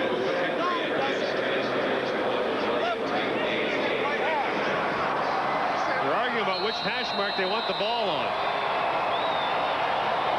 They want to know for Vanderjagt or? Yeah. What Vanderjagt is best at, and they'll just move it over for him and put it down. 15 seconds to go. The Argos have it first down at the 33. Flutie gives it off to Drummond. Robert Drummond.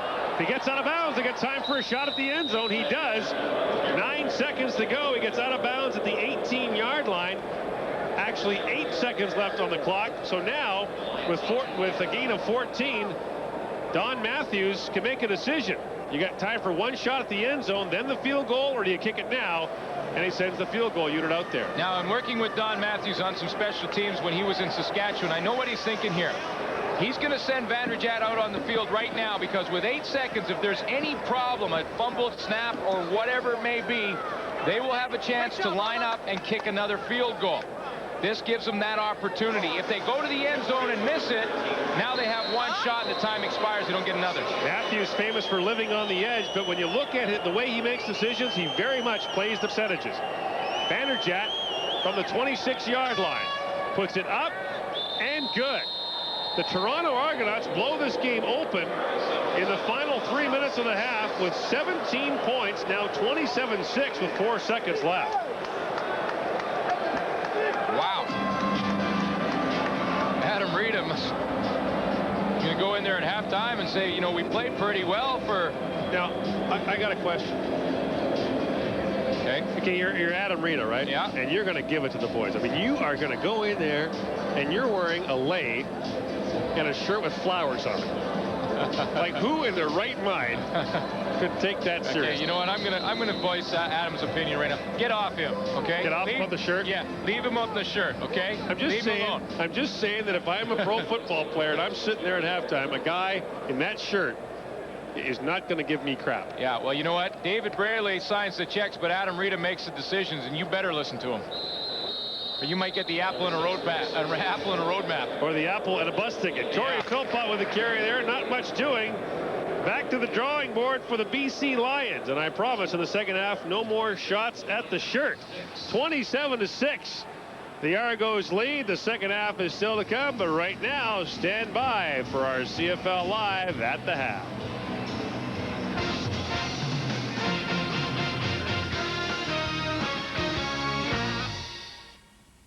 Rod Smith back with Obi, Les, and Marty at CFL Live Control. Good news and bad news for BC Lions fans. The good news, it's Hawaii 5-0 night, gentlemen. Therefore, if there's 50 points or more scored, some lucky fan gets a trip to Hawaii. But the trouble is right now, the Argos are getting all the points and Les getting a lot of it just late in that half off some real mistakes by the Lions on kick returns. On special teams. Special teams proved to be a major factor in the last game that we saw in the first of our doubleheader. And now it's the same thing in this one, but except the kicker kicks the ball on the ground. The first two lines are taught to get out of the way till the ball gets back to the skilled guys in the back where you normally usually handle the ball anyway. It didn't happen here. Both of those guys stood in the way. The ball bounces off of one guy, and the other guy tries to handle it, and he fumbles and they get both of their touchdowns off of those turnovers. And then Andrew English finally gets it back there, but... Yeah, and he slides like a quarterback. Yeah. I have to tell Andrew English that they're going to hit you no matter what because you're not a quarterback, so keep running. Andrew English was tired, like the rest of the Lions. He just wanted to lay down for a little while. Hey, did you hear the noise on the way out? Those fans weren't looing. They were booing, and I want to add to that, boo to the Lions because they looked like they couldn't beat a high school team so far. You're just upset. I am upset. You're darn right. I expected a better game out of those guys tonight. You're going below 500 tonight. Oh, yeah, don't remind me. But the only thing I could attribute the Lions' weak performance so far to is the fact that they had a short week to prepare. Right. They played Saturday night. Yeah, they played Saturday night, whereas the Argos have had the full week to prepare for this. But the Lions look very flat and very tired. You know, one guy that I'm really impressed with, and he's been doing such a great job for the Argos for so many years, is Michael Pinball Clements. I mean, I really felt this year when they asked him to do all the things he's doing and be the receiver that he is and carrying the ball and everything, and maybe they were giving him too much of a workload, and I was afraid he might get hurt. But he's been thriving on all that extra attention. I think it'd be good if they could get somebody else to return some of the punts and give him a break once in a while. Otherwise, you don't want to lose that guy. Hey, he's not a kid anymore either. I tell you, every last one of those running backs for Toronto is going to get a lot of work. They're the workhorses all year long because you had pointed out that they are missing two important receivers on that offense, right? So they're going to get a lot of work. Well, you can tell how Doug uses those two running backs to make up for the lack of receivers, and they're both such great athletes coming out of the backfield, and that's what's saving the Argo offense right now. Well, if it sounds like a little paternal concern for Mike Pinball Clements, bear in mind his first head coach in the CFL was Bob Obilovich, the guy who gave him the name the Pinball. And the Pinball and the Argos leading big time, 27-6 at BC Place. CFL Live returns right after this.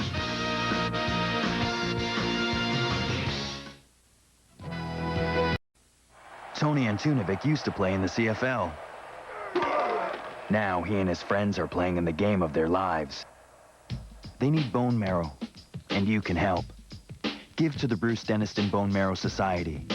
The RCMP will be at a CFL game in your city this July to collect donations. Hi, I'm Louis Pasaglia. Remember, it ain't over till we get a donor. Please give generously. Help Tony and friends. That was the campaign launched by the Canadian. Support the nationwide Canadian Red Cross for this cause. You see at games between July 24th and August the 2nd. And certainly, don't need to tell you what a worthy cause it is, and someone near and dear to the heart of the coach, Tony Antunovic, with the Argos in '83 when Bob Obilovich won his Grey Cup, and I know you wanted to have something to say about your former center. Thanks a lot, Rod. Yeah, Tony, I just want you to know that everybody in Ontario, all your friends and former teammates, we're all pulling for you, and our prayers are with you, and just hang in there, big fella, because I know you're tough enough to whip this thing. Thanks, Coach, and we certainly echo our sentiments, and all the best to Tony Antunovic and this great cause. Now, earlier tonight in this doubleheader in Montreal, Olympic Stadium, the Alouettes and the Eskimos met again, the second time in a week, and Edmonton won it again, and the key was a dominant second quarter when they had 3 touchdowns. Danny Mack and company got it done and won it by 10. With their thoughts, let's head back to the Big O now. John Welsh and David Archer.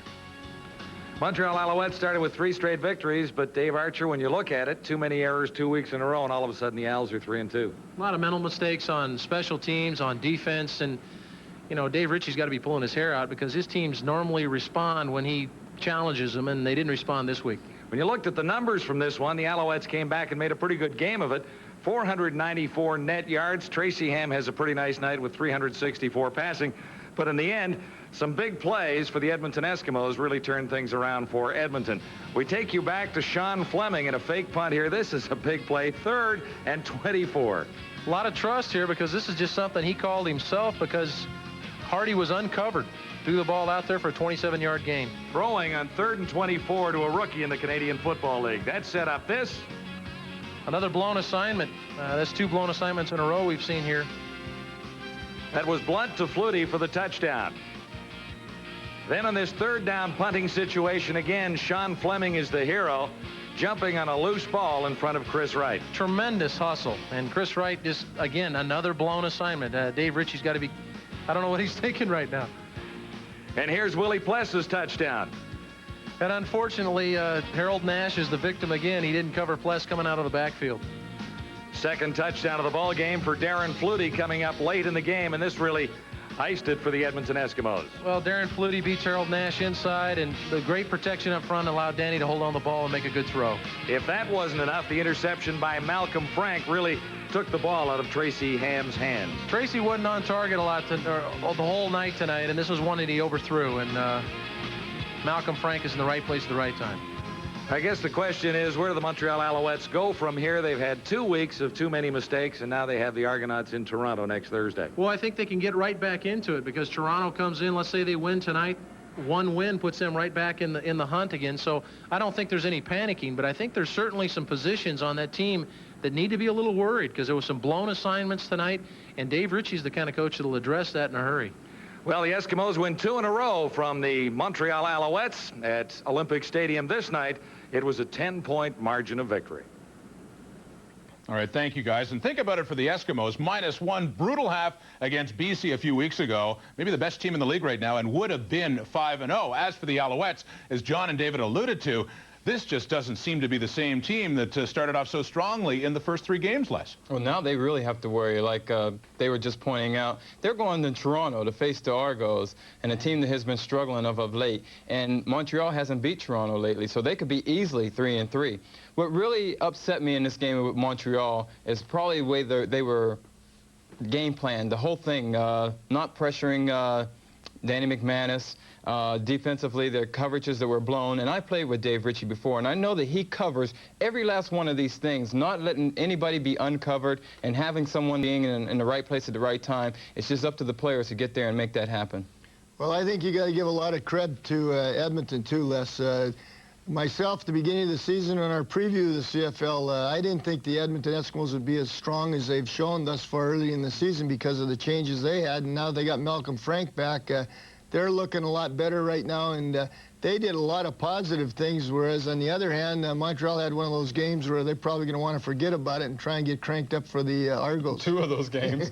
Now, tomorrow night, Marty, it's Hamilton and Winnipeg, two teams that have struggled, that are coming off losses. The Ticats still without a win.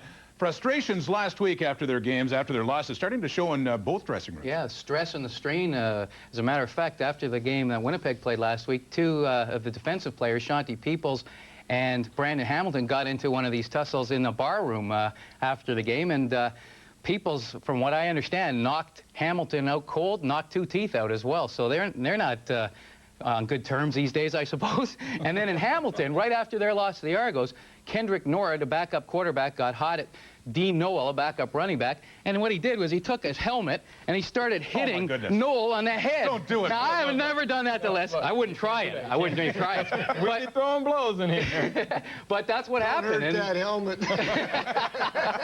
Yeah, dent the helmet. But Nord did this to Noel, and then I understand, Les, you saw that Nord got into another tussle during the Hamilton practice during the week. Yeah, but you know what? Fights amongst teammates is good. That means no one else can enter that house. You can keep that conversation going, and Les is just wishing you'd taken a shot there, Marty. Yeah, Hamilton take taking a shot at you, Rod. Brandon Hamilton taking shots. You'll have your chance in a few seconds. Friday Night Football, Winnipeg Stadium. Ticats still looking for that first win, and we've got it for you live at 8 p.m. Eastern, 5 Pacific. We'll return after this. New Dempster's hot and crusty bread can make any meal just that little bit more special, and in only 10 minutes. Just as well, because you never know who might suddenly show up.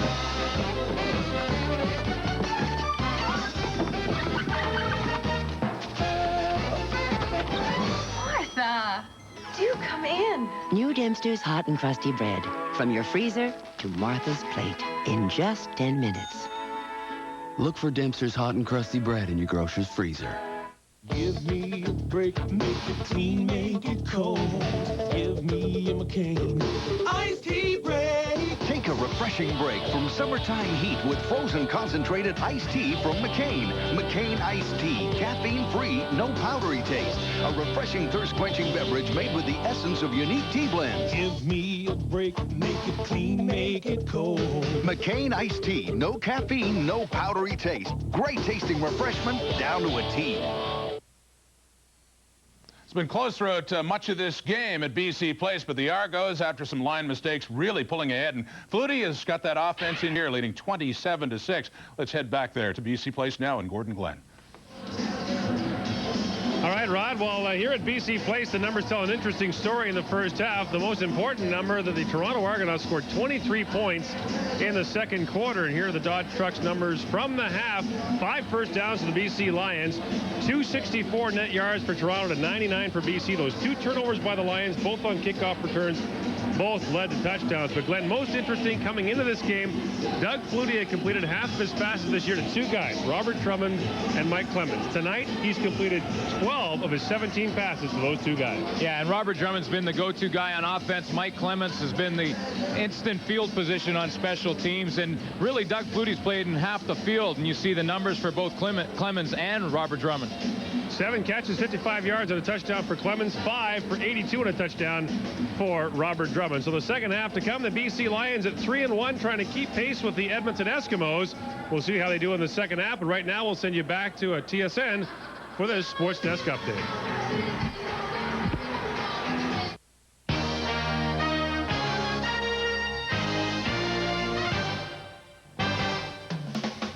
This sports break is brought to you by Kellogg's, the best to you each morning. Hi, folks. Great to see you, and welcome to the newsroom. I'm Michael Landsberg. The newsroom still pretty busy right now, given the hours. Some stories still developing. All the baseball highlights on Sports Desk at 11 o'clock Pacific. Right now, let's see what the Expos were up to. With their main man on the mound, Pedro Martinez. ERA heading into the game, 1.67 against the Astros, though.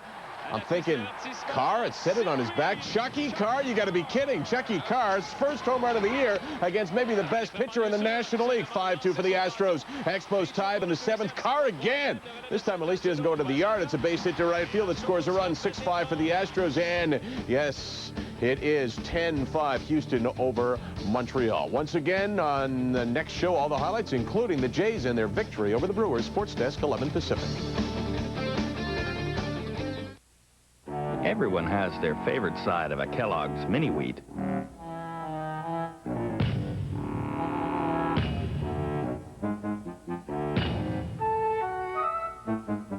Try it for its nutritious 100% whole wheat side, or try it for its delicious wheat frosted side.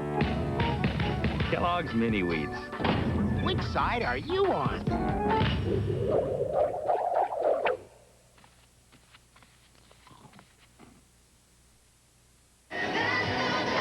The BC Lions have won 6 straight games at home against the Toronto Argonauts. The last Argo win here was in 1990, but that streak in danger tonight as the Argos begin the second half with a 27-6 lead. And now BC squib kicks it to Toronto, and this is picked up by Kelly Wiltshire, who does a much better job than the BC guys did. Gets out to the 48-yard line. A flag comes down at the end of the play. So all of a sudden, no one's kicking it in the air anymore. Well, when you got Al Shipman in one end and Mike Clemens at the other, that's probably a good move. Holding, Toronto, number 50. Michael O'Shea is called for holding, so the Argos will have the first down, but they'll be moved back to their own 35-yard line. Michael O'Shea with a holding penalty there on special teams, but he leads all Canadian Football League players in special teams tackles, and he plays full-time on defense. Yeah, and that's tough because when you have to cover punts and then line up on defense, you're still breathing hard for the next 2 or 3 plays. Only 1 punt in the second quarter. The Argos went to town in that second frame. Now Flutie with the option out to Robert Drummond. Humphrey steps up and stuffs it. Textbook play on the option there by the BC Lions. Well, this is the type of play now where the BC defense is going to go in at halftime and say, listen, they have 2 options on the shuttle pass. We got to flow to the football and eliminate them. One option is underneath and one option is to Drummond, and pursuit can stop both of them, as you see Maurice Kelly and Leonard Humphreys break up there to get involved. You got to have your DBs and linebackers flowing to the football. Loss of a yard at 2nd and 11. Snap gets by Doug Flutie. And Flutie gets away. Flag comes down as Flutie hits Mike Clemens. The pinball out of bounds at the 48-yard line. A pickup of 14 yards, but it's coming back. Holding will be the call against Toronto. A little bit of a stunt from the BC Lions. Maurice Kelly and Tyrone Chapman were coming on the blitz. Toronto, number 54. Second down, repeated. Call goes against Toronto's number 54. That's Jeremy O'Day. First-year man in the lineup out of Edinburgh College in Pennsylvania. So O'Day is in there in his first Canadian Football League game. Roosevelt Patterson is on the bench for Toronto, who's in for the injured Willie Williams. Now on second down, Flutie screens it off for Drummond, and jumping on him right away was Johnny Scott. Scott, just back in the lineup after suffering a knee injury, makes the tackle but is down again. And Johnny Scott, I think he landed on someone's foot, and I think he got hurt in a spot where you can't grab on TV. Oh, yeah? He's limping a little bit, but oh, that spot, yeah. He plays soft. He plays sort of soft in the middle and then flows to this one. He's right here in the middle of your screen and just going to fly over to the football when he sees the screen play. And at the very end of it, he lands on someone's heel. I believe it was Chris Giaskis right there. Mike Vanderjet with a big punt to Al Shipman. Back he goes to the 28-yard line. Now Shipman picking his way ahead, gets out to the 40-yard line. That's where the BC Lions will have their first offensive possession when the CFL Live returns to Vancouver right after this. Play Safeway's all-new $1 million touchdown to win for your chance to win $1 million. If your name appears, it means you have won Fill-A-Shave with reflex action. It adapts comfortably to the contours of your face. Closer contact for a closer shave. Fill-A-Shave from Philips, our closest shave ever. Or the Elna 1010 sewing machine, beautifully designed with a classic appearance that offers quality and performance at a competitive price. Ideal for mending, alterations, crafts, and fantastic for the beginning sewer. For your chance to win, visit your local Safeway Food and Drug today. Oh, for... You know, if you don't take care of your car, you won't be seeing too much of summer. So get to Midas first. Right now, they'll give your car a lube oil and filter, inspect the cooling system, check all fluids, rotate your tires, set tire pressure, and check all lights, hoses, and belts. All for just $34.95. Plus, you'll get a free written inspection of your brakes. It's the way it should be. Midas. I think it's clearing up. Well, Jeff Reinbold got his first CFL win as a head coach against Hamilton. Now he faces them at home in Winnipeg. 8 o'clock Eastern, 5 Pacific tomorrow on Friday Night Football. Of course, Winnipeg coming off a tough loss here in BC, but one positive thing out of that tape for Jeff Reinbold has to be his running game with Ron Williams. And on Saturday, we'll have the Calgary Stampeders, the Saskatchewan Roughriders, 3 Eastern, 1 Pacific. Mr. Suter, you are having some kind of run in the CFL. 3 games in 3 nights last week, 3 games in 3 nights this week. You are the man. Got a few air miles behind me. Well, meantime, here at BC Place, Damon Allen and the Lions trail 27-6. Was it really 10 years ago that Damon Allen faced the Toronto Argonauts in this stadium in the '87 Grey Cup? He was the game MVP. Didn't have the MVP that year. It was like the offensive and defensive game star, but he was the MVP.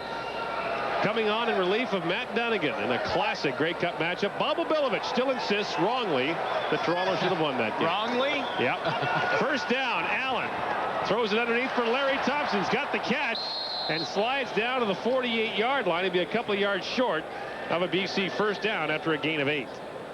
Right now, this defense for the Toronto Argonauts are being very patient with Damon Allen. They're dropping off. They're playing the extra receiver in Kelly Wiltshire. And they're just dropping off and making Damon Allen throw the ball underneath. They're not getting caught in man-to-man situations where they could give up a big play and let the Lions back in this football game. Second and a couple. And Allen under center.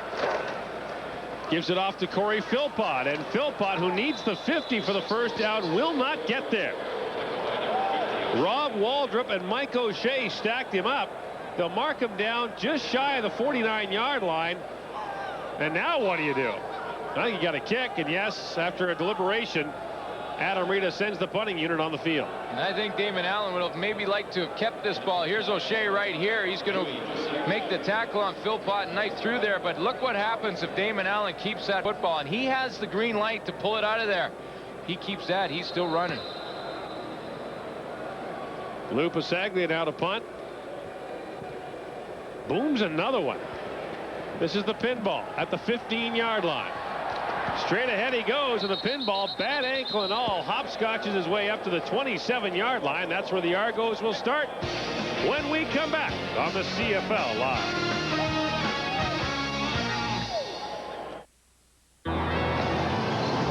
Hi there. Would you like to make a long-distance call? My aunt in Australia? This is so cool. I haven't talked to you forever. We've got a couple cool movies. It's a relationship between a housewife and a Dutch accordionist. What's better than that? Yes, there's a love interest. Who doesn't love film noir? She doesn't know what to do with her life? I feel really close to it. Dutch accordion music all the way through. And then things go drastically wrong. But read the book first. There's always something to say long distance. What are you waiting for? Yeah, it kind of does remind me of Uncle Ron.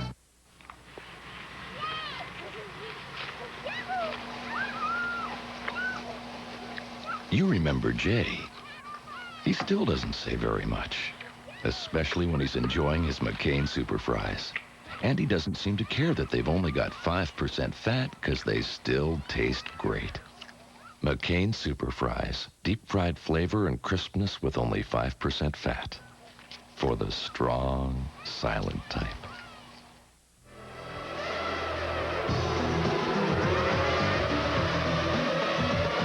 You're on that edge and you're driving and you can feel that the car is just becoming light.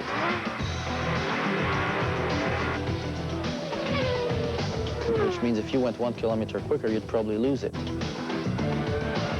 you know in your mind that you cannot do it better. The F1 engines are ready to roar at the German Grand Prix. Catch it live only on TSN. Surrounded by all the big people is Mike Clemens. There he is, and we asked the pinball, what's the biggest difference between this year's team and last year's team? I think the biggest difference between last year's team and this year's team is unproven. Last year's team was a Grey Cup championship team. This year's team, off to a decent start, very good start actually, but still has a lot to prove, a lot of molding, a lot of coming together still has to happen, a lot of gelling, I should say. And so this team is still unproven and still sort of finding its niche and working its way together. On 1st and 10, this offense goes to work. Doug Flutie with time. I mean, all kinds of time. Now sidearms it, and pinball was there along with Paul Mazzotti. The pass fell between them and incomplete. And Doug Flutie could have eaten a sandwich back there. Well, this is what happens when you don't rush a lot of people and you just drop everybody off. The Lions going with a 3-man rush. Now Flutie knows he has tons of time. That's 3 on 5 in his offensive line. He has a chance to look all over the field, but credit to the secondary for the BC Lions. He had no one to throw to. That was an amazing pass. I don't think he was looking when he threw it. I never thought he was. I don't know how he got it there. But he got it there. 2nd down. Here comes the blitz from BC. Flutie sees it, gets it away from Mazzotti. And again, that pass fell incomplete. B.J. Gallus, the linebacker, was covering Paul Mazzotti. Yikes. But they're unable to click on the pass, and it falls incomplete. The Argos again 2 and out. And while Toronto does have a 27-6 lead, it hasn't been offensive domination by Toronto. The Argos have been presented with a short field on a number of occasions. They certainly haven't. And if in the scheme, B.J. Gallus has to cover Paul Mazzotti, that's one of those, you either get there with the pressure or you get burned. That's no slight on B.J. Gallus, but that's a bit of a mismatch for Toronto. Both punters performing well tonight, particularly Mike Vanderjagt. Low driving kick, drives Shipman back. This too is returnable from the 30. Shipman trying to get outside, does, still going across midfield. Again, the kicker, the only man to beat. Shipman straight up the sideline, and again, Mike Vanderjagt saves a touchdown. As Al Shipman is forced out of bounds at the 22, a 52-yard punt, but a 57-yard return to the low line drive again costs Vanderjagt. You know, I was talking to Don Matthews, some of the guys. We were joking about the fact that at one point in the game we made a comment about a kicker, but he said, you know, our kicker, Mike Vanderjagt's a really good athlete. He throws the ball well and he can run pretty well, and he saved 2 touchdowns for his team. That was one of them right there, and there was one earlier in the first half. Now, what can the Lions do when presented with the opportunity? 1st down at the 22-yard line of Toronto, and Allen in the shotgun. Allen, lots of time for Shipman underneath. Too many moves, and Shipman gets down to about the 18-yard line. Call it a gain of 4. It'll be 2nd and 6. Well, we talked about earlier how Eddie Thomas had pinball Clemens and had to just buy time for the rest of his defense to get there, and that's exactly what the Argo defense did on that play. Just keep him in front of you and let your friends come and help you tackle him. If you take a shot at him, you likely miss, and now he's running. Big 2nd down play now for the BC Lions. After the great return by Shipman, they have to convert.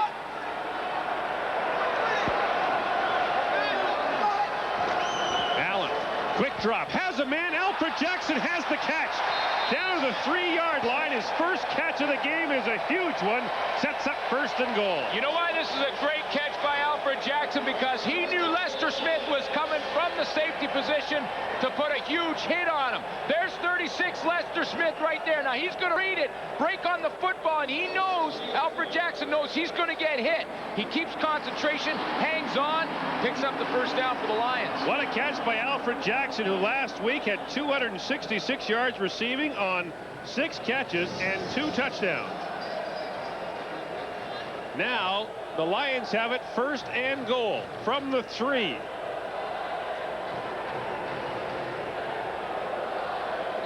And the big Shipman punt return sets up the BC offense. Millington, the lone man in the backfield. The give from Allen. Down close. And they say he was stopped just shy of the goal line. It'll be 2nd and goal from the 1. Well, his knee touched, but did the ball cross the plane first? You're going to have a great look at it. You be the judge. His knee is down there. Now. Great call. Great call. It was a good call. You look where his knee is down. He is not across the goal line. Won't happen very often, but I agree with you. Well, let's not make a habit of it. 2nd and goal from the 1. Straight ahead. Still no indication. And again, they're saying Allen did not get in. It'll bring up 3rd and goal from the 1. Wow. Adam Reed is pointing to Damon Allen, say, you call the play now. Good surge by the defensive front. It looked like the offensive line for the Lions got under and that Allen should have got that touchdown, but no indication from the officials. It is now 3rd and goal, BC from the 1. This is where you fake the handoff and bootleg naked to the outside. BC's offense, short yardage offense, has been a problem this year. 3rd and goal from the 1. Allen gives it off. Millington, touchdown.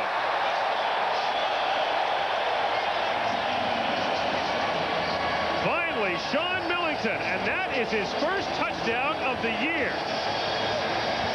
Michael O'Shea would not let go of him. He wanted to get into his spike and celebrate a little bit, and O'Shea, who was in on the tackle, once Millington had crossed the goal line, wouldn't let him go.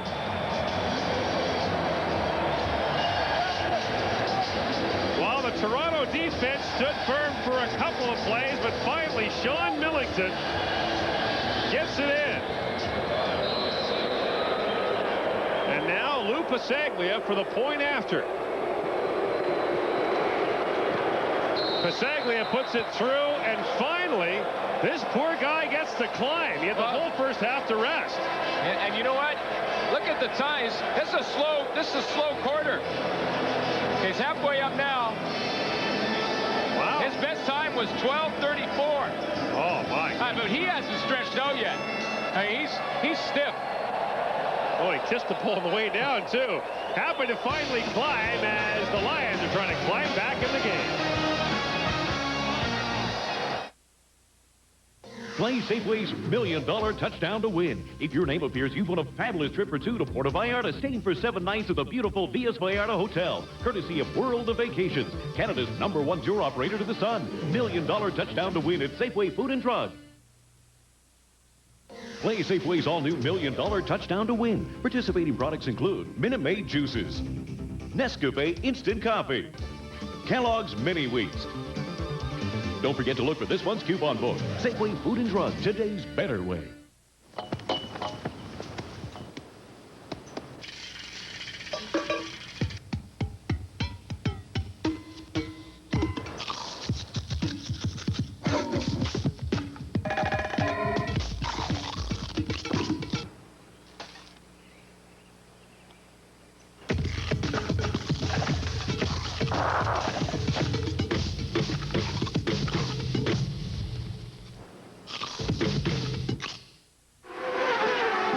We know the car's running well, and I think we'll be towards the front of the grid everywhere we go. We just got to keep knocking down finishes and try to get back into the points league.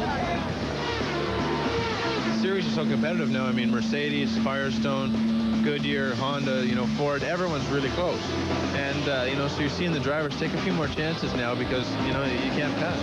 The Kart World Series is ready to rev at the US 500. It's racing your way, live on TSN. In the 3 years previous to this, Sean Millington had scored 28 touchdowns, but he waits until week number 5 to get his first this year. And he hasn't been in the football game on the 1-yard line so far this year, but it's not a bad move when you've got a guy that's 225 pounds with the power that Millington has. Pretty good play to give him the ball. His first touchdown of the year set up by Alfred Jackson's first catch of the game. That was a big one. And the BC Lions now trail this game by 14 points with the kickoff from Julio Caravano to come. And this has been the most intriguing part of the game. The Argos and the Lions both squib kicking it. And you see Kelly Wiltshire simply fall on the football at the 36-yard line. Well, we talked about what Alfred Jackson did last week, but this week, I'll tell you what, big catch on 2nd and long to get them down to the 3. It really was. The ball was thrown right on the spot, but Alfred Jackson has to reach out and get it, and he knows he's going to get hit. That was the big play, and of course, last week, what a game he did. It was mostly in the second half. 6 catches for 266 yards.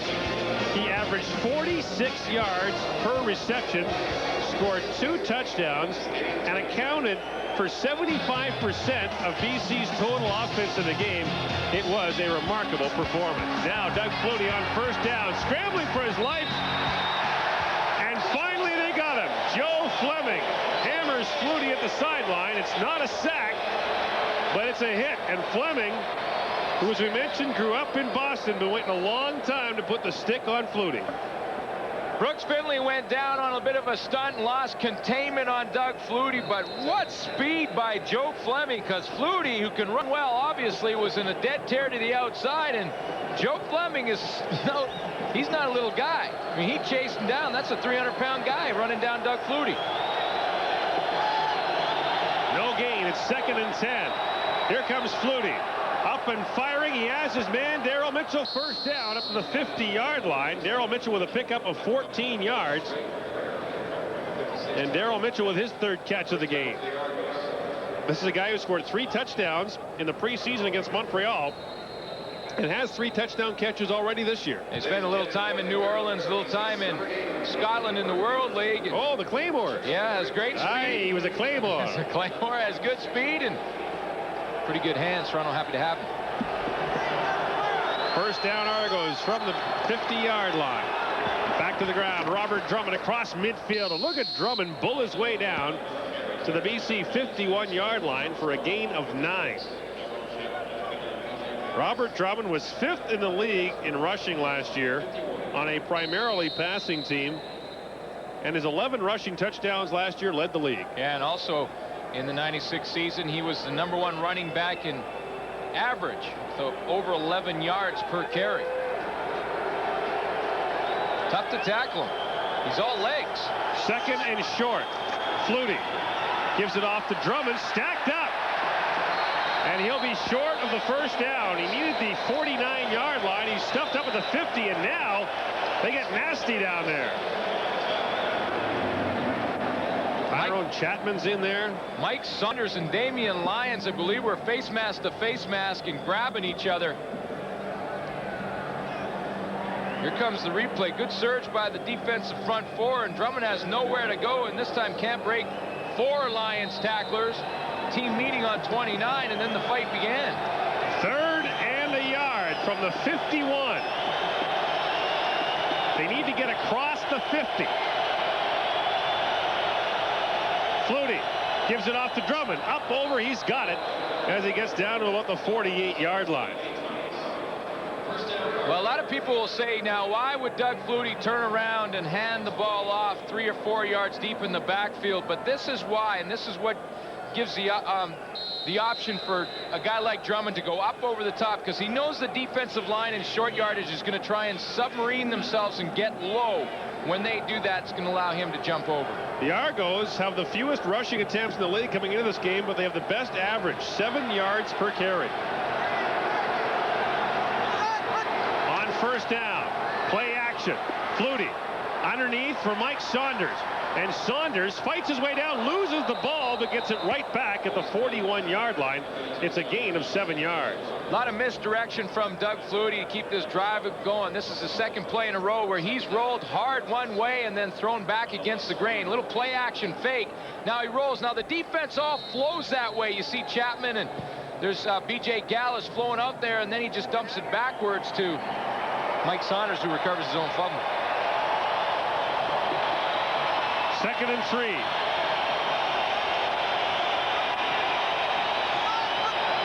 Flutie back to Drummond. And Drummond again will come up short of the 1st down, it would appear, as he gets down to about the 39-yard line. And again, we'll have a measurement. Gain of a couple on the play. Robert Drummond, a one-man battering ram. What's intriguing about the Argos, as Andre Ware, their backup quarterback, looks on, is they have tremendous finesse. but they also have brute force in a guy like Drummond. And Robert Drummond, 11 carries for 60 yards in this game so far, and that'll be his best game of the season. Well, we talked about it in the opening, Gord, about how do you beat the defensive schemes that Doug Flutie's faced with just rushing 3 and dropping everyone else. Well, the way you beat it is run the ball more. 3rd and a yard. See if Drummond goes up and over again. And again, it's a full yard. Flutie straight ahead. Oh, there's some late contact there, and the Argos won't like that much. Flutie does have the first down as he gets down to the 36-yard line. And a lot of talk last year back and forth between these two teams about nasty play, and well, it looks like the Argos got the last laugh, ripping somebody's helmet off. Someone lost their head in there. Tyrone Chapman lost his hat. Probably would have made the tackle anyway without it. Just bolt it back on, nail it back down, away we go. 1st and 10 Argos from the BC 37-yard line. Under 2.5 minutes to play in the 3rd quarter. Flutie, play action to Drummond. Throws it out there for Mike Clemens. The pass falls incomplete. Paul Mazzotti has been a quiet man in this game. He does not yet have a catch. Again, he's on the outside where Doug Flutie hasn't had success throwing this year, but the play there is made by Maurice Kelly coming on the outside. Flutie for this game a few times now has got outside containment. We talked about how important it is for the defensive ends or the stunting linebackers to keep him in the pocket. Holding at the call against Toronto's Dan Payne. Big number 57 gets flagged, and Payne, a former BC Lion and Vancouver native, gets his name announced on the PA here in his hometown. I talked to Dan Payne, who weighs in at about 345. The program says 300, but 345. I said, are you going to wrestle again? Because he used to be an Olympic wrestler. Yeah, he wrestled in Seoul. He said, yeah, but they put a weight limit now. You have to be 275. That's the maximum. He said, oh, that's shot. the maximum. Yeah. Flutie throwing it backside. He wants Mike Saunders, incomplete. Eddie Thomas had the hand on Saunders. No flag for pass interference. That looked clear to me. Well, the only reason I can think that there's no flag on this play is that was an uncatchable football. It was uncatchable because he was holding it. But no question that Eddie Thomas had his hand on the back of Mike Saunders. You see it right there. Now, he let go at the right time. And you know what he did properly there is not to put his hands straight up in the air and look like he was guilty. Just keep running. Maybe they wouldn't notice. 11th play of the drive. 2nd and 20, Toronto. Flags everywhere. And what is this?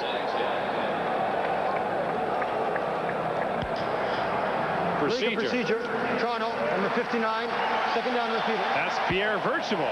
And all of a sudden, the Argos, with 2 penalties, have taken themselves out of field goal range as they're now backed up to the BC 53. It's 2nd and 25. Pierre Virtual hurt his hamstring last week and went to the sideline against Hamilton and said, Miami, Miami, Miami. Of course, he's from Quebec City and has a little bit of an accent. And the trainer looked at him and said, what do you mean, Miami? We're in Toronto. He said, no, Miami, Miami. They dump it off underneath to Robert Drummond, and he is belted. Johnny Scott unloaded on him. 2 penalties and a big defensive play by the BC Lions take the Argos out of scoring range with less than a minute to go in the 3rd quarter. Well, you can fool me a couple of times, but not 3rd time in a row. And Robert Drummond's made a living in this game on this very same play. But Johnny Scott's seen it a couple of times and reads it perfectly. He's going to drop from the middle, and then he sees it, reads it, and comes up. And what a stick by the guy who led the Lions defensive line last year in sacks with 8. Now Mike Vanderjagt, if he punts another low line drive, we'll see if Al Shipman can return it. Shipman stands at the 10. And Vanderjagt won't take any chances. Angles that way out of bounds. And this won't be much of a punt as it goes out at the 30-yard line. A 21-yard punt by Vanderjagt. The danger of asking a punter to kick it out of bounds. Yeah, but I don't think it's a bad. I'd give up 3 first downs to keep it out of the hands of Al Shipman or Mike Clemens. I think it's a good move to just say, hey, punt it out of bounds. We don't worry about not your average, we're not worried about that extra field position. See, Matthews there, he was lurking, right? See, if he walks right over, Vanderjagt won't come off the field, so he lurks. He waits for Vanderjagt to come off and just kind of goes over to him. First down from the 30. Allen from the shotgun. Sets it up for Al Shipman, waiting for a block. And Shipman gets out across the 40 to the 42. He's got a BC Lions first down. And Mike Vanderjagt talking to Darryl Adralin, the special teams coach. You just got to go with a kicker, okay? When we're close to that side, we want left. Okay? So Adralin makes his point to Vanderjagt, and we get to the end of the third quarter. This should be the final play. Allen from the shotgun on first down. Zips it out there for Larry Thompson, wearing Adrian Smith. And Thompson has a pickup of about 7. The BC Lions have the ball, trailing by 2 touchdowns. The fourth quarter coming up next. But right now, stand by as we send you back to our CFL Live Control Center.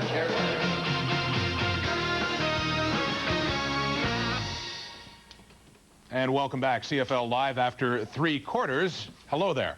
It is BC Lions picking up a touchdown, but getting back in it. Alfred Jackson finally figuring in things in this game. A far cry from the way things were, Marty, against Winnipeg last weekend, however.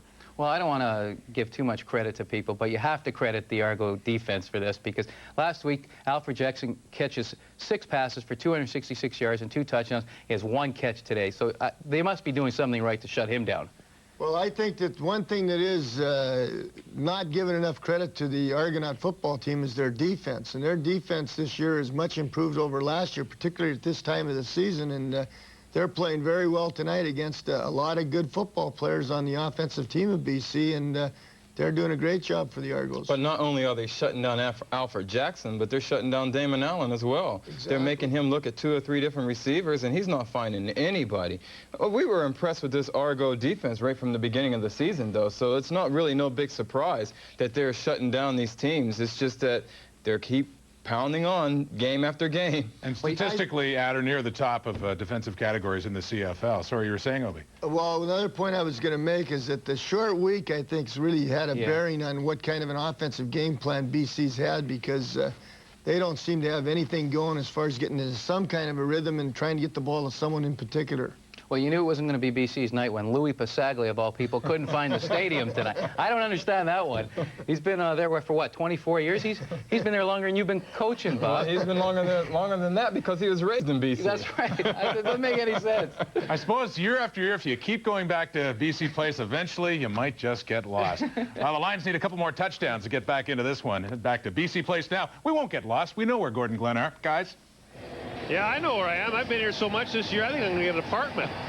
This is the Lions', what, 4th home game? 3rd home game. I've been to all 3. They're happy to have you. Except for Adam Rita when you talk about his hats and his shirts and things like that. Here are the numbers after 3 quarters. Look at the BC Lions. Just 7 first downs and 143 net yards. And we talked about it earlier. The 2 turnovers led directly to 2 Toronto touchdowns. And the Argos own the ball in the 3rd quarter. Yeah. Right now, though, BC has it. Allen drops the ball out of the shotgun. Now up and running. Allen gets it away just as he's hit by Mike O'Shea, and a flag comes down very late. The flag was thrown by the side judge. It came down right at the end of the play. And that's ineligible man downfield, if I recall correctly.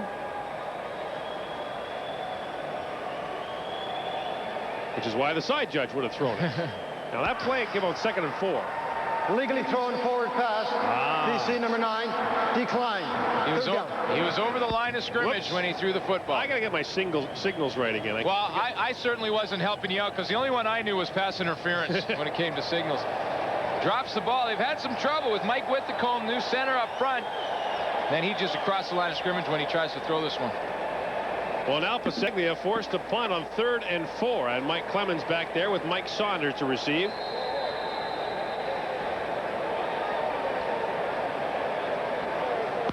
Pasaglia thinks about it for a moment, now sends an end-over-end kick to Pinball on the fly from the 30.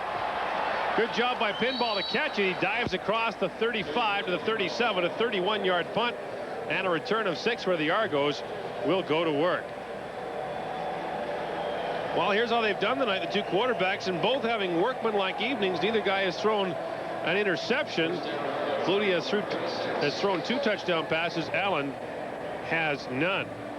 Doug Flutie is rapidly moving up on the all-time passing list, as is Damon Allen. And Damon Allen tonight more concerned about the win, but he is rapidly becoming one of the CFL's all-time passing leaders, as is Doug Flutie. On first down, they give it off to Robert Drummond across the 40. He gets out to the 42-yard line. Game there was a pickup of 6. It'll be 2nd and 4. Well, one of the reasons Damon Allen's been frustrated is because Robert Drummond has kept this Argo offense on the field, and it's really been a one-man show for number 29 in white, because he's had a great game rushing and catching the football. And like you saw in that last graphic, Argo's pretty much owned the 3rd quarter, and Damon Allen never got his hands on the football. Allen getting set to go out there again. He hopes on 2nd down. Flutie flips it underneath. That was almost picked off by Joe Fleming. They go back to that shovel pass to Robert Drummond. Fleming almost picked it. And Toronto will have to punt. I think the BC Lions defense has this shovel pass figured out from Doug Flutie now. There's obviously something they saw in the first half that's giving it away, because Joe Fleming has worked hard to stop it, and he very nearly intercepted this pass as he meets Drummond right in the hole. And Vanderjagt to punt once more. The last one wasn't much. Just a 21-yard punt on his last effort.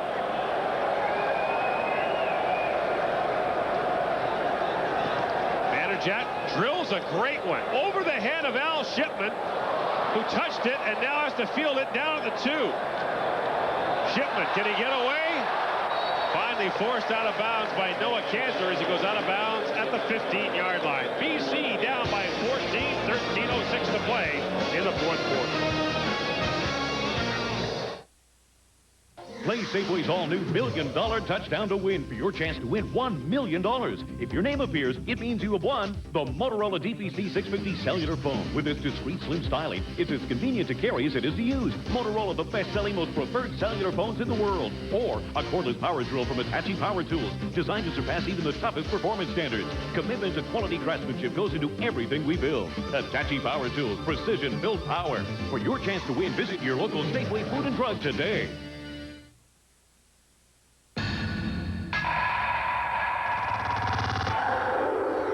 Donovan Bailey loves the 100. The Maple Leaf 100% all-meat Frankfurter. They aren't like typical all-beef hot dogs, because all beef isn't always all meats. Maple Leaf 100s are 100% all meat and seasonings only, with no fillers, byproducts, or MSG. That's why Donovan loves finishing a 100.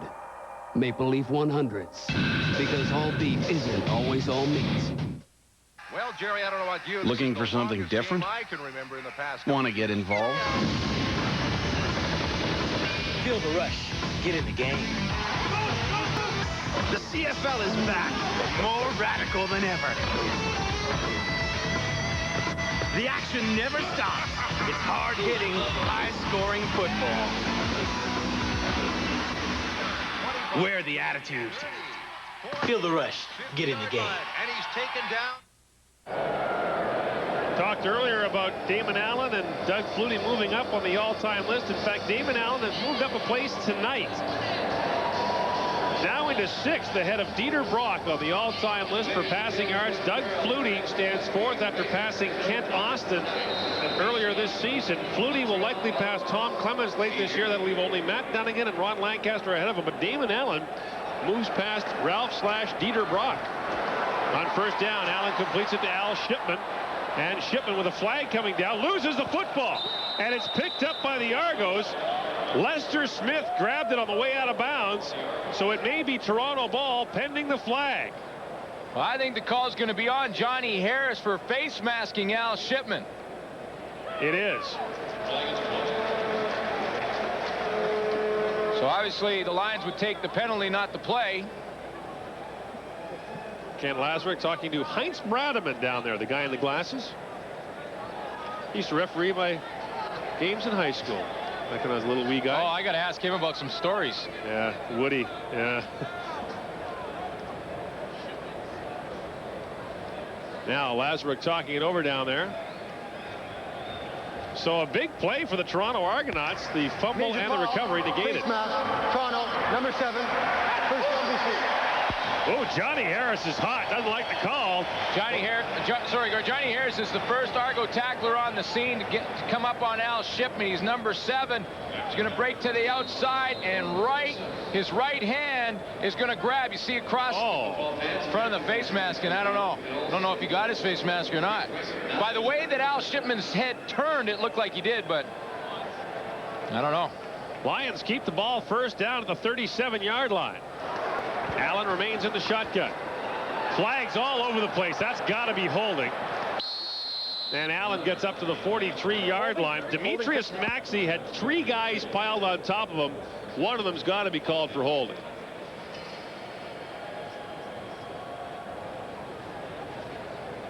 Lazaruk with the call.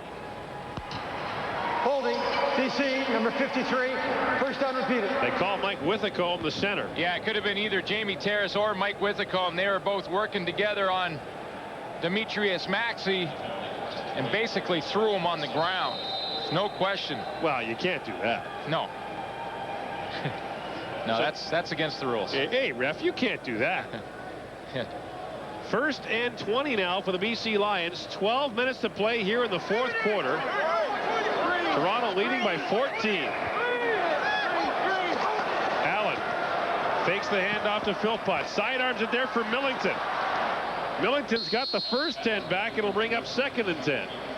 You know, they're talking in the studio about the job that this Argo defense has been doing on Alfred Jackson and some of the receivers and Corey Philpott and running backs for the BC Lions. I think the way they're doing it is to be patient, play zone defense, make Damon Allen put together 9 and 10 play drives. See, that was the reverse last week. It was BC that had to be patient against that blitzing Winnipeg defense, knowing their opportunities would come. 2nd and 10. Allen, lots of time, looking for Larry Thompson. The pass way past him and incomplete. Larry Thompson is probably happy that that one sailed over his head. He might have been killed. For his own well-being. Yeah. Because Lester Smith was bearing down on him, and that would have been one heck of a collision right at midfield. Now Lupasagli will come on to punt, and Mike Clemens, who injured his ankle earlier, remains out there. What a night the Pinballs had despite the injury. He's on the left. Mike Saunders out there in case they happen to kick it away from him. Towering kick. Pinball from the 28-yard line. Beat the first man and gets out to the 40-yard line. That's where the Argos will have it when the CFL Live returns to BC right after this. Excuse me, would you like to make a long-distance call? And I'm watching the game here. Go ahead. Is this some kind of a joke? Hi, Dad. It's me, Bob. Don't be afraid of the ball. I'm watching Maddie play. What? Oh, that's it. A double. Say hi to your grandpa when you slide. The kid is a natural. He just needs a little bit of tinkering. Like me, a natural. Lead. Take a lead. I'm not smothering him. No, because you always had me lead too far. What? Oh, he's doing it. He just stole third. There's always something to say long distance. What are you waiting for? Did you hear that? You'll make more if you pitch. I have a lot of fun playing characters that are impulsive and dramatic, because the real me is pretty basic. I'm even a little practical. Like a while back, I noticed I had some flakes. So naturally, I started using Head & Shoulders. Of course, it helps keep the flakes away. And if it leaves my hair looking like this, why mess with a good thing? Head & Shoulders changes dandruff problems Into beautiful hair. Looking for the inside track on life in the fast lane? TSN Motorsport has it all. Formula One drama from around the world. Heart-pounding action at the Kart World Series.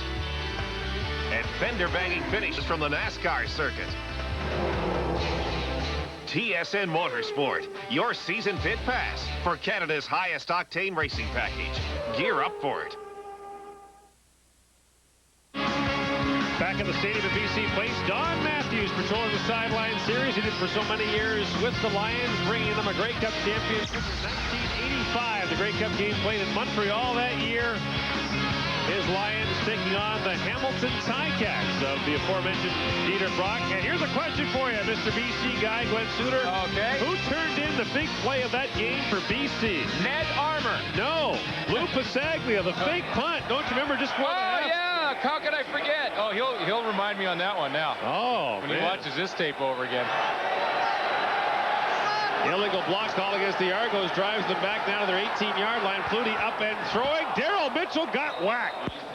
Leonard Humphreys unloaded on him, but Mitchell makes the catch and has the first down up to the 35-yard line. Wow. Well, Daryl Mitchell's on pace to get 1,200 yards this season, and if he keeps catching balls like this, he'll definitely do it because Maurice Kelly has a chance to knock this one down. It goes through his hands. Mitchell keeps the concentration and then just takes the big hit from Leonard Humphreys. He's on pace to take about 30 aspirin, too. Oh, yeah. Flutie from the shotgun on first down. Quarterback draw. Here he goes.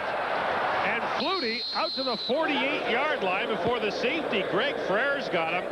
And Flutie sees it so well from the shotgun, a gain of 13. Yeah, and sometimes he'll just do this on his own without calling the play. But when he sees it open up, spreads out his team and sees that there's 4 defensive linemen for BC up front, and he's got 5 offensive linemen. He outnumbers them by 1. He just needs to find one seam.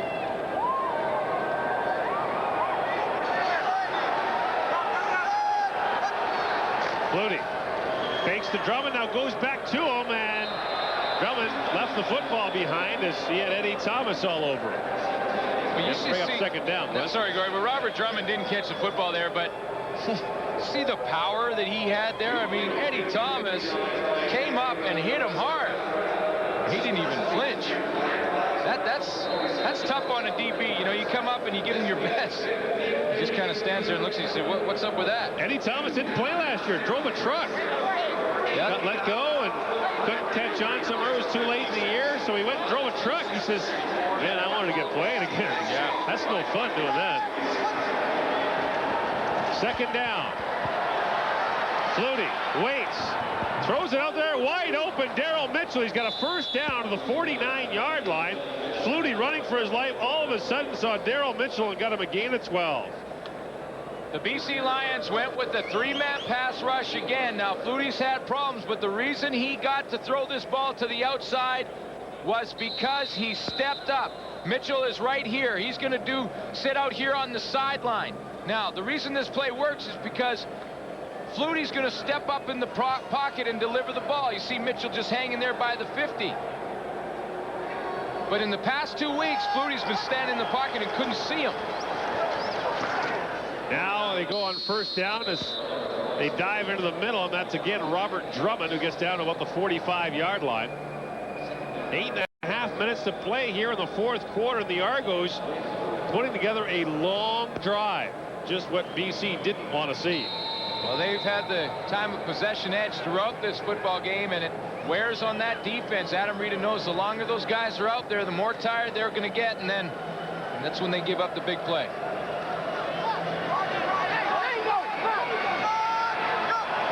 Here comes the blitz. Flutie sends it through the middle. Has his man Kerwin. Foot race, and Kerwin brought down at the 4. Eddie Thomas saved a touchdown, but Andre Kerwin has his second catch. A gain of 41 yards. He's got 2 catches for 77 yards. And guard Mike Kislak makes the play right here. C63 come off his man and take Maurice Kelly. It's his job to pick up the blitzing linebacker. Maurice Kelly hits Flutie right in the chin if he doesn't pick him up, and that gives him time to find Andre Kerwin down the field. Doug Flutie, 26 of 37 so far for 318 yards. And the Argos have it, first and goal from the 4. Flutie fakes the toss. Now through the middle looking for Drummond, and it's intercepted. It is picked off by the safety, Greg Frere. Flutie arguing that Drummond was tackled before he caught the ball. Well, Gordon, I think he has an argument. It was awfully close, but it looked like Drummond got pulled down before he caught the football. Robert Drummond is right here. Now he's going to come back into your screen. Now watch if he gets tackled before the football. Watch this. Here he comes across. Now he'll come right back in here. Now look. Oh, yeah. He's being pulled down by Tyrone Chapman before that ball gets there, and it goes right into Greg Frere's hands. Now remember, that is a pass. Even though it looks like a simple, like the shovel pass, is a pass. Absolutely. That was a forward pass, and Doug Flutie had an argument.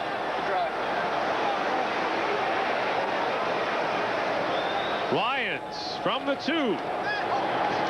Allen gets it out there for Philpott, who just got out of the end zone by inches. That would have been a safety. And Marcelo Simmons thought he got him. What a read by Marcelo Simmons. He has to drop off in his flat area, which is about 10 yards deep, and then come up and make the play on Corey Philpott. And you're right, that ball just got out by about the length of the football. Well, Alfred Jackson and Mike Trevathan have been quiet men tonight. Trevathan has 2 catches. Alfred Jackson has 2. But the Lions need their big guys now. 2nd and 11 from their 1. Look out. Allen's in trouble. Gets away. Now fires it up there. Has a man. Shipman. He dropped the ball. Al Shipman wide open. Dropped the ball. It would have been a first down to the 25. Oh, boy. No one feels worse about it than Al Shipman. And look who comes over to see him. Damon Allen right away. Boy, he did the Cardinals send for a receiver. He's the middle guy right here. He's going to work down as Allen buys some time. Watch him find the open area and watch his head when the ball is delivered. You're going to see him turn his head right now. See him turn his head to the left? As soon as he turns, he took his eyes off the ball and didn't secure the catch. A frustrated Al Shipman goes to the sidelines as Pasaglia punts it. Good punt by Pasaglia. Mike Clemens back to the 51-yard line, gets up to the 40 before the stop is made by Sean Millington. A 50-yard punt by Pasaglia, return of 10. And Al Shipman with the lonely stance on the sideline.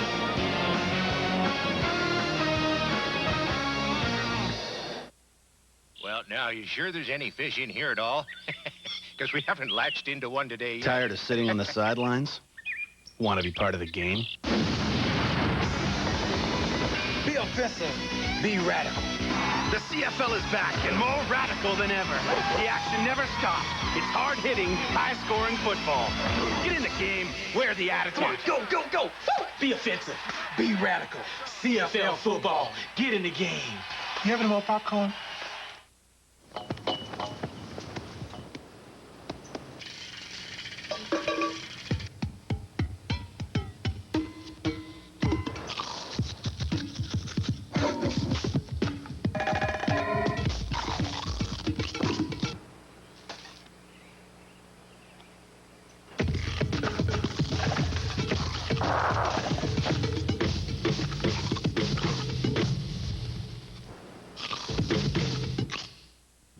Dan, the Blue Jays got a great new battery. Your Cy Young Award winner Pat Henkin teams up with Benny Santiago, a Gold Glover, for the first time. Well, you've been there, Buck. How long does it take a new catcher to get a read on these guys? Well, Henkin whines. He works.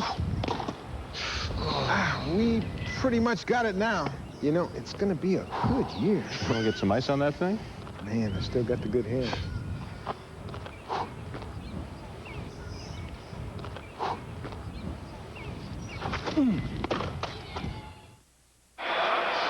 Welcome back to the stadium at BC Place. That is the pole, and standing at the bottom of it, Dave Pratt with the pole climber. Well, thank you very much, Gordo. I'm with the loneliest man in BC Place. You haven't had a whole lot of work here tonight. Yeah, well, I was hoping for a little action here, but we don't seem like we're doing much over here. I'd like to get off that pole, but it's pretty wild, but it looks to be like a pretty easy day at the office, I'd say. What's a nice guy from Nova Scotia doing in a place like this? I don't know. I just thought I was going to climb some poles, but I don't know. I want some action. Most action by here is the cheerleaders, but I don't know, Dave. You take care. We'll take care of you after the game. That's Darren Hudson. Back to you, Gordo. Thanks, Dave. First down, Toronto from the 40-yard line. Flutie gives it off to Robert Drummond. Great cut by Drummond, and here he goes. Drummond inside the 20 and down inside the 10 to about the 9-yard line. Robert Drummond with the cut on a dime and the gain of 32. It really was, and this is something you can't teach a running back, is how to read his blocks and make a cut like that. And he finds a little seam. Tyrone Chapman was tied up by Pierre Vercheval and couldn't get off his man, and then it's a foot race, and what a game Robert Drummond has had. Just inside the 10-yard line, the Argos have it 1st and goal. Drummond approaching 100 yards rushing on the game. He had only 195 in the previous 4 games. Now Flutie guns it down there, a one-hopper looking for Daryl Mitchell. It falls incomplete. And the coverage provided down there by Maurice Kelly. It'll bring up 2nd and goal from the 9. Doug Flutie didn't have much room to get that ball, and that's why he threw it so hard. Daryl Mitchell is right here. He's going to take off and run the out cut. Maurice Kelly takes him from the inside. Don Wilson, 20, breaks to the short receiver, Mike Clemens, but there wasn't much room for Flutie to deliver that football. So that's how you call it. I'll take the tall guy, you take the short guy? Is that what they said? No, not their height. Their pattern. You're the short pattern, I'm the deeper pattern. See, that's why I was a lousy DB. 2nd and goal from the 9. Flutie, quarterback draw. Oh, man, he got whacked down at the 1-yard line. No indication. So he did not get in, but Doug Flutie took a shot as he lunged for the goal line, and he remains down. Well, you can see the seam that Flutie saw to the right. Brooks Finley got way up the field. Pierre Vercheval just let him go up there, but look at the hit Greg Frères puts on him at the end of that play. Helmet to helmet, Flutie is up slowly, and look at this, all-time rushing yards by quarterbacks. Doug Flutie moving close to 5,000 yards, and look at Damon Allen and Tracy Ham, former teammates, 1-2. That includes yardage tonight. You know, the interesting thing about that is that Doug Flutie has more rushing touchdowns than Allen or Ham. On 2nd and goal, they give it off to Drummond. Touchdown. Robert Drummond in again for his 2nd touchdown of the game. Robert Drummond with his 7th on the year, and with 3:22 to go, the Argos suddenly have a 20-point lead with a point after to come. Well, the big play on the drive was when Mike Kiselak picks up the blitz and they go deep, but Drummond's going to finish it off, and deservedly so, because he's been the workhorse for the Argos throughout this football game, and you know that wears down the defense. This is the 6th time the Argos have started a drive inside the 50-yard line because of special teams work. It makes it tough on the defense. Vanderjagt puts the point after up and good, and now the Argos have a 3-touchdown lead with 3:11 to play, thanks to the 2-touchdown performance of Robert Drummond. He does so well. He does everything for this football team. You know, before this game, Robert Drummond was out at wide receiver for the most part in a lot of formations for Doug Flutie. And you know what? Don Matthews felt like he wasn't losing anything by putting him out there because he has good speed and good hands. So he feels like he can run on some of the good cornerbacks in the league and doesn't mind putting him out there. And then if you ask him to go back into the tailback position and run the ball like he's done a lot tonight, he can also do that. Well, the big thing for the Argos was the field position and the time they've taken off the clock here in the 4th quarter. The Argonauts have dominated the clock here in the final period, looking for their first win at BC Place since the 1990 season. Doug Flutie and company have really gone to town, and the Argos have held the ball for 8 minutes. The BC's had it for 3.5. Al Shipman from the 15-yard line ran into his own man and got knocked down up at the 36-yard line. He bumped into Andrew English. Well, Al Shipman really feeling bad, and you think about it, they've got the ball at the 1. Damon Allen scrambles away, finds him up the sideline. They're down 2 touchdowns. This play really turned the game around. Well, Damon Allen did a nice job of getting away from Reggie Givens, and then finally finds Shipman, and then here's the drop. And oh my goodness, that's a big one. We've reached the 3-minute warning at the stadium at BC Place. The CFL Live on TSN. We'll be right back after this.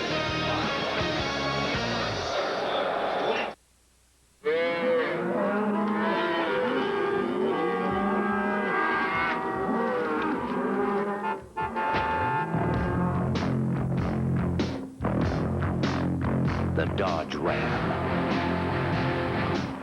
It's got a lot of room on the inside and a grill that gives you a whole lot of room on the outside. Hey, guys, at what point in the day are you absolutely starving? After school. And how do you handle this hunger? McCain. Your pepperoni pizza pockets. Why McCain? Well, because they've given us more pepperoni. And more pepperoni is important to you? Duh. Pick up McCain pepperoni pizza pockets and now get more pepperoni. Cool. Well, the game started. The Argos blew it open in the second quarter. 533 all-purpose yards and 2 turnovers by the Lions late in the first half. Both led to Argo TDs. Both were on kickoff return. Yeah, that's the difference tonight. Both on special teams, and it was a close game up until then, and all of a sudden the Argos put on those 14 points, and it really hasn't been close since then. So the biggest crowd of the year. I watched TSN. Well, not tonight, you know. See that guy's wrong. Well, he watches it, but he just not necessarily. He's not specific about when he watches it. What he should say is, I watch TSN, but just not tonight. But he could watch tomorrow night. Well, pretty soon you're going to start bugging him about his shirt. Well, no. Friday Night Football. The guy looks like he's got enough problems already with the pants. Hamilton Ticats, Winnipeg Blue Bombers. Tomorrow night, Friday Night Football, 8 Eastern, 5 Pacific. You going to make it tomorrow night or what? Oh, I'm on the 7:30 flight to Winnipeg. Looking forward to this. It's going to be a good football game. It'll be an early day for you tomorrow. Oh, yeah. Still got a little bit of work to do on that one, too. I'll be watching that one tomorrow night.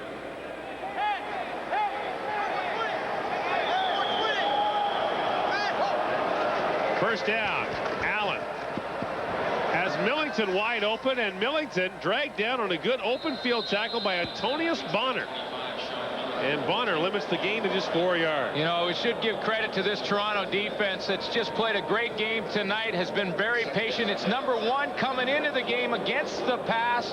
They don't give up big plays.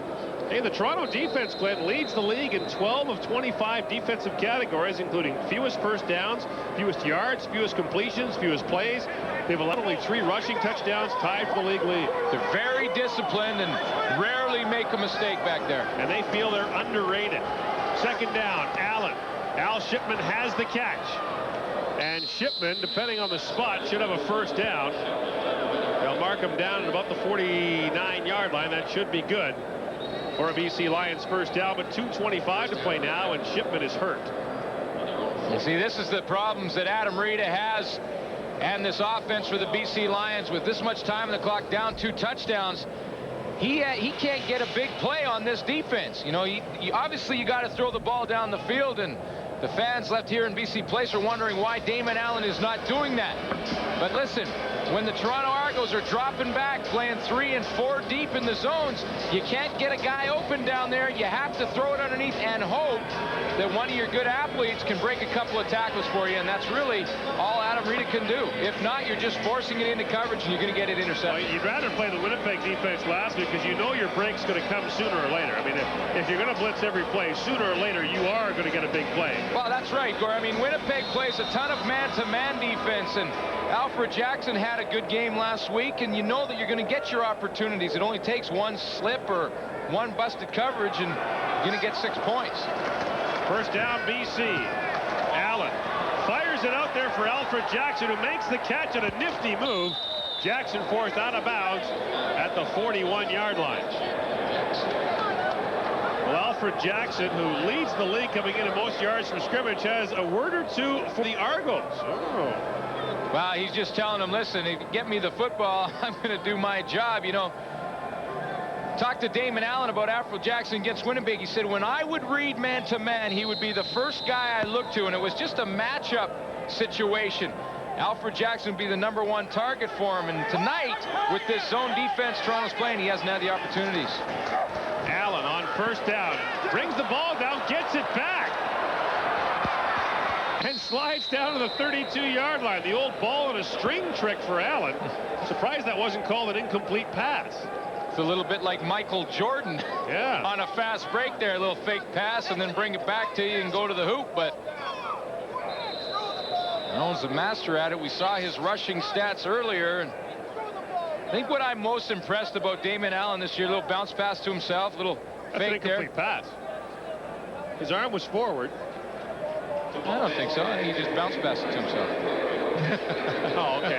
The old bounce pass. The old bounce pass. You know, I have the rule book here. Maybe he somewhere. slipped. Maybe I have the rule book here. I don't think the bounce pass is in the old rule book. Well, you check on that. After all that, he comes up just shy. And Don Matthews now moving up on the all-time list. And Matthews now, after tonight, will be 6 wins away from becoming the winningest head coach in Canadian Football League history. So you're giving Toronto the victory? Well, there's a minute 56 to go. They're up 3 touchdowns. Okay. You know, I think I'll crawl out the old limb there. Okay. By the way, making a note. By the way, Marty York slips below Mendoza tonight. Pass complete there to Andrew English. English running back. Now gets outside. English up the sideline, goes out of bounds at the 16-yard line. And Andrew English, the first-year man out of UBC, has the catch and a gain of 16. Well, now here's the scenario. Andrew English comes up with the play there. Now there's really one throw to the end zone. You're looking at maybe 10, 15 seconds off the clock. Little onside kick. You're only a touchdown down. No. You're 2 touchdowns down. No, I mean, I'm saying if they get this one, little onside kick, now you're only a touchdown down. See, you know, my grandfather always said that if a sentence has more than 2 ifs in it, it doesn't count. Okay, they're big ifs. Yeah. There's actually 3 ifs in that one. Allen slings it out there for Jackson, makes the catch, and Jackson dragged down by Antonius Bonner at the 15-yard line. Nice tackle by Bonner. You know, I got to tell you something. Mike Trevathan must not be talking nicely to Damon Allen or something, because again, he was wide open in the corner of the end zone on that last play, and Damon Allen didn't look for him. 1:32 to go here in the 4th quarter. If. Well, it's 1 in a million, but there's still that chance. Allen gets it underneath for Al Shipman. Down to the 7-yard line. That's good for a pickup of a couple, maybe 5 yards, but it'll leave him in 3rd down. 1:13 to go.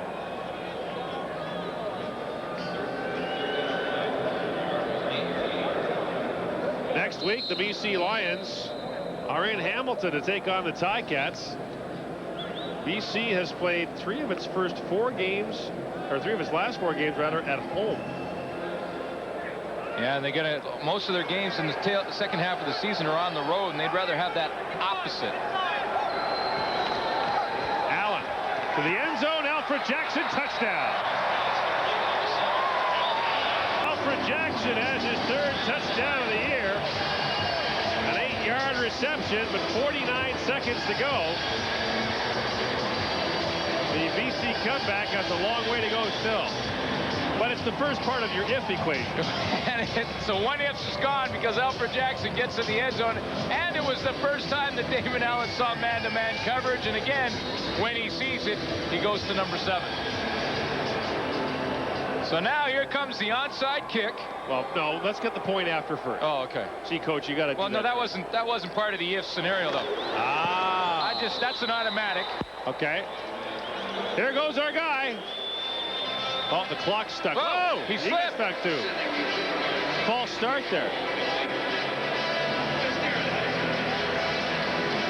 Come on. Come on, big guy. Come on. See, it's got to be hard to climb on the painted part. I've got to ring the bell. This is the best part, though. Look at this. See, yeah, that would be the part that would. Whoa, I think. Whoa! Oh, that's got to hurt. See, that's just got to hurt. Now. I'm saying that guy spends the next 20 years picking slivers out of various parts of himself. Ouch. I'm saying he tests positive for wood.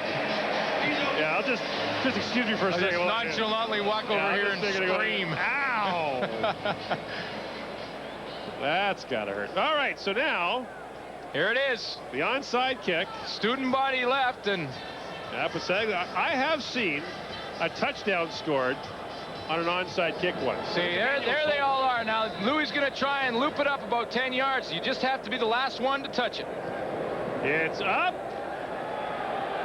And who got it? They don't say. Well, they're not saying. Okay. It was tipped by... Looked like it was tipped by Toronto, so the Argos will have the ball. There goes your last if, buddy. That's see, if I had wheels, I'd be a wagon. Okay, that's the last if, and it's over. Yeah, you're out of ifs. Okay, you know what? I'm going to take Toronto to win this game now, and are you? Oh yeah. Attaboy. Who's got the ball? Let's have a look. Look at Mike Clements get up there. Talk about Michael Jordan. Yeah. Oh, that's the Michael Jordan reverse slam dunk. Look at that. Bang. There it is. Yeah, the step ladder. Now, if you're a 6'3" guy, you got to be miffed that a 5'6" guy got you. Wow. So the Toronto Argonauts, who have not won here since Doug Flutie was the BC quarterback, are about to end their streak of futility here and go to 4-1. And suddenly, we'll have sole leaders in East and West. The Edmonton Eskimos moved to 4-1 earlier tonight, and the Toronto Argonauts will join them. And you talked about not winning here. Well, Robert Drummond, when he was in Baltimore, never won here as well. So he had a little incentive coming in and been a big part of this game. Next week, Toronto home to Montreal. Flutie will take a knee. Well, we talked about the two quarterbacks, the number 1 and 2 ranked passers in the league coming in. The big difference is that Doug Flutie threw 2 touchdown passes to Allen's 1, but they both had pretty good nights. In fact, Flutie right at 66% passing, and Damon Allen not far off. He's 75%. Yeah, and in the second half, Doug Flutie really put together some long drives in the third and fourth quarter, and that really was the difference. That'll do it. The final play of the game. Doug Flutie comes back where his CFL career began and directs the Toronto Argonauts to their 4th win in their first 5 games. They lead the CFL East Division with a 4-1 record, while the BC Lions fall to 3-2, temporarily alone in second place, but Saskatchewan still has to play this week. And now Adam Rita and Don Matthews, the teacher and the pupil, shake hands at center field, and the Lions fall short by 14 points. And now BC's got to face Winnipeg next week, and Toronto has 3 of its next 4 at home. 34-20, the final score for the Argos. The CFL Live continues right after this.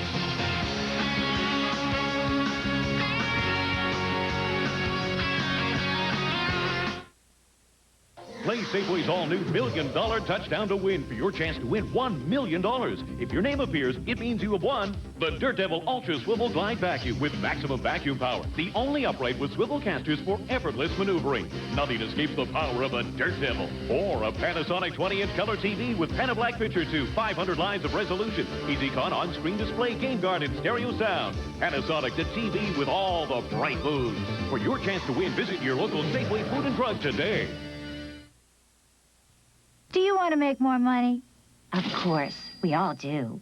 So find out how easy it is to train at home for a better career. At ICS, more than 10 million men and women have trained for job promotions and new careers without ever setting foot inside a classroom. And now at home in your spare time, you can get your career diploma. Choose from any one of these courses. ICS High School, Child Psychology, Police Sciences, Computer Programming, Auto Mechanics, Locksmithing, Interior Decorating, Floral Design, TV VCR Repair, Travel Tourism, Small Engine Repair, Child Daycare, Fitness and Nutrition, or get your business diploma in Accounting, Business Management, Managing your own business. So call the ICS toll-free number, and we'll send you one of these exciting career packs absolutely free. Your career pack explains how easy it is to train at home through ICS to get a better job. Here are those courses again. Call now for free information with no obligation. 1-800-238-2220. That's 1-800-238-2220. Call now. Cordell Stewart, man, I've been a big fan of yours ever since the Hail Mary pass against Michigan. Thanks, Pinball. I hear you've been doing some great stuff in the CFL. Even though y'all have those racing stripe footballs. Hey, Slash, if we had 4 downs to make 10 yards, we'd never give the ball up. Well, I'll tell you what, if we had 20 yards in the end zone, we'll score 5 points again. Cordell, check this out. but we still have Sunday Night Football on TSN. And Slash, we've got Friday Night Football on TSN.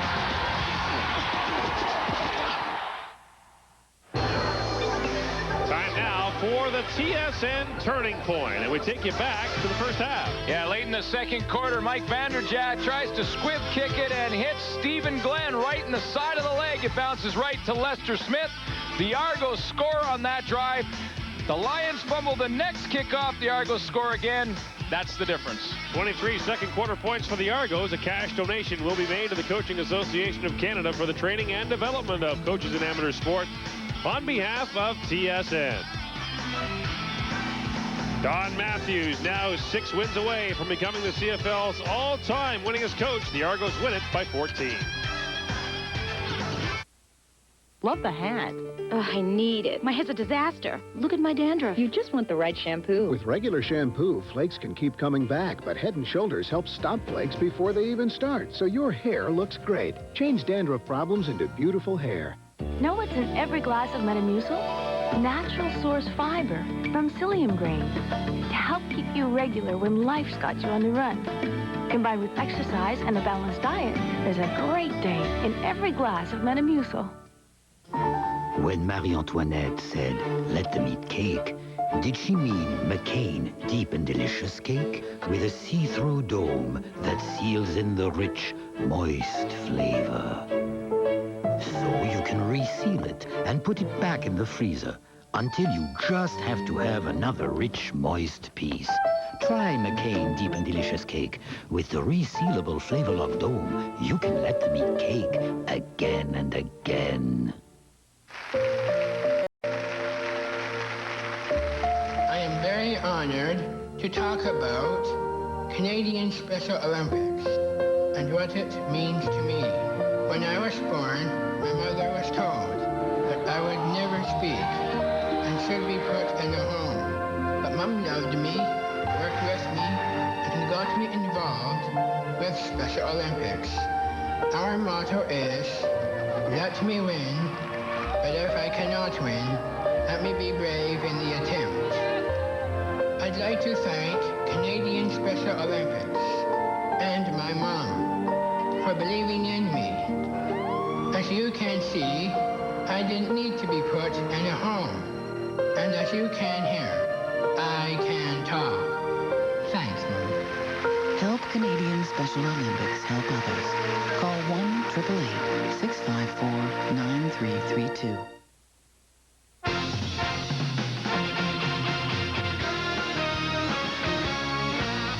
And so ends our CFL doubleheader tonight, leaving two teams clearly #1 in their divisions. Edmonton earlier beating Montreal, #1 in the West after BC lost to the Toronto Argonauts. The Argos celebrating their first victory at BC Place since way back in 1990. As Gord Miller mentioned earlier, Doug Flutie, the quarterback of the Lions back then.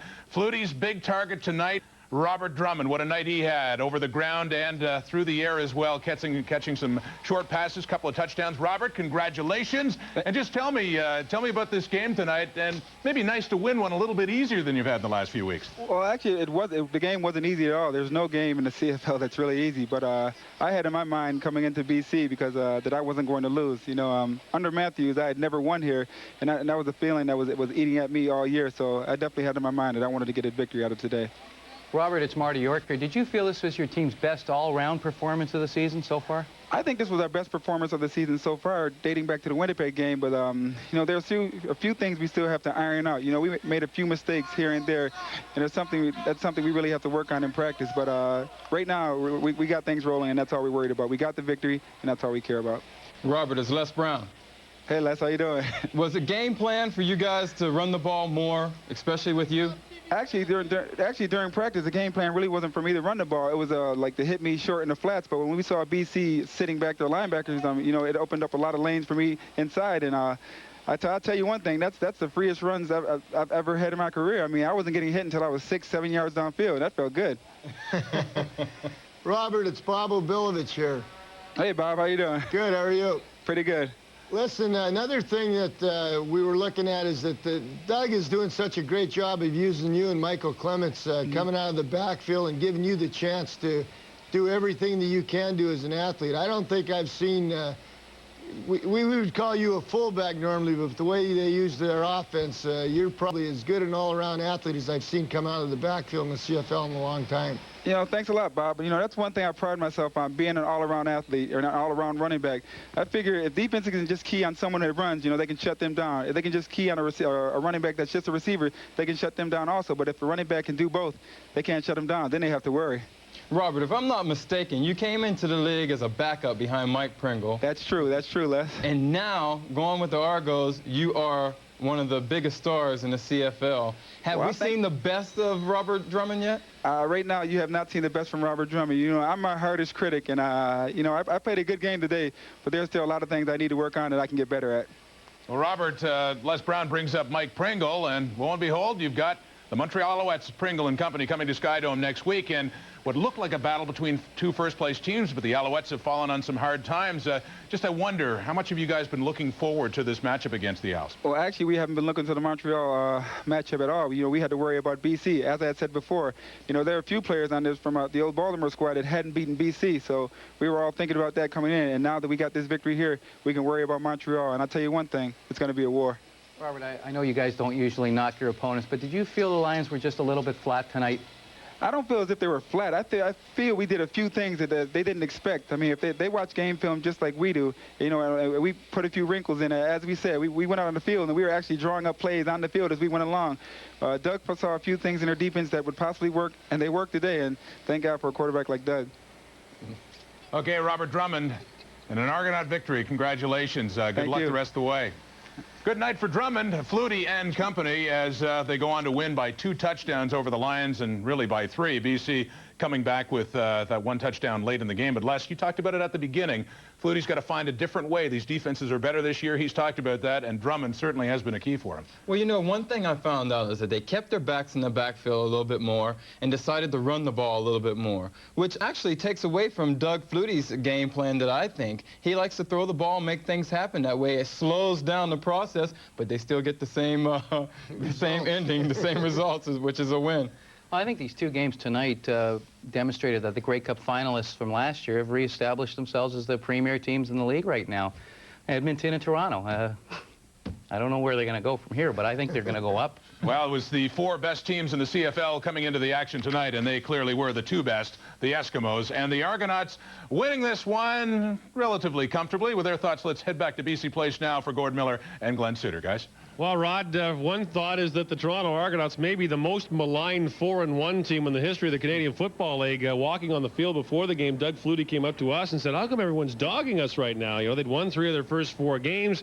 Now the Toronto Argonauts make the long trip to Vancouver, where they hadn't won since 1990, and put on a pretty impressive performance. They certainly did. I mean, that's really expectations. I mean, when you have Doug Flutie on your team, you expect him to put up like 500 yards a game and score a ton of touchdowns every time he touches the ball, and that just doesn't happen.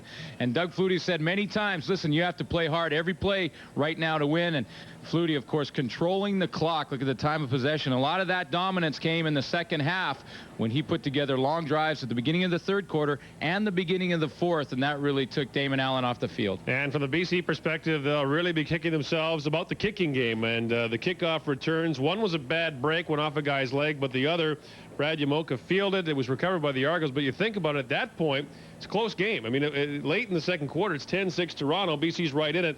Then the explosion happens, and they're done. It really was an overall special team effort by Toronto. Not only those 2 big turnovers, but also the return ability of Mike Clements. Doug Flutie started 6 possessions inside the Lions' 50-yard line, and for a defense, that makes it tough, especially against Doug Flutie. 4 teams began the evening at 3-1. 2 have now moved on to 4-1, the Edmonton Eskimos and the Toronto Argonauts. And really, you have to think that now that things get interesting in the West, you'll move on and see other games this weekend, including Calgary and Saskatchewan. Things get real interesting in the West now. Yeah, that's an interesting matchup, Calgary and Saskatchewan. If Calgary wins that football game, all of a sudden it's a real tight race there. I'm looking forward to both games. They'll be in Winnipeg tomorrow night for the Hamilton-Winnipeg game, and then out there in Regina for the Calgary-Saskatchewan. And we mentioned the standings, and it does get intriguing. You think about the Calgary Stampeders who got off to that awful 0-3 start.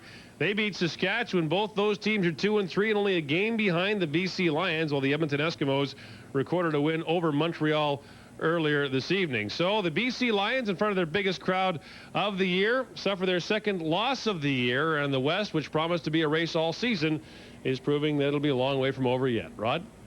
Okay, thank you very much, Gord. And yes, and if Calgary beats Saskatchewan, how tight things will be in the West especially. Bob, about the Argonauts' depth, and you talked about this before, offensive line, and that was a factor again tonight. It was last week as well.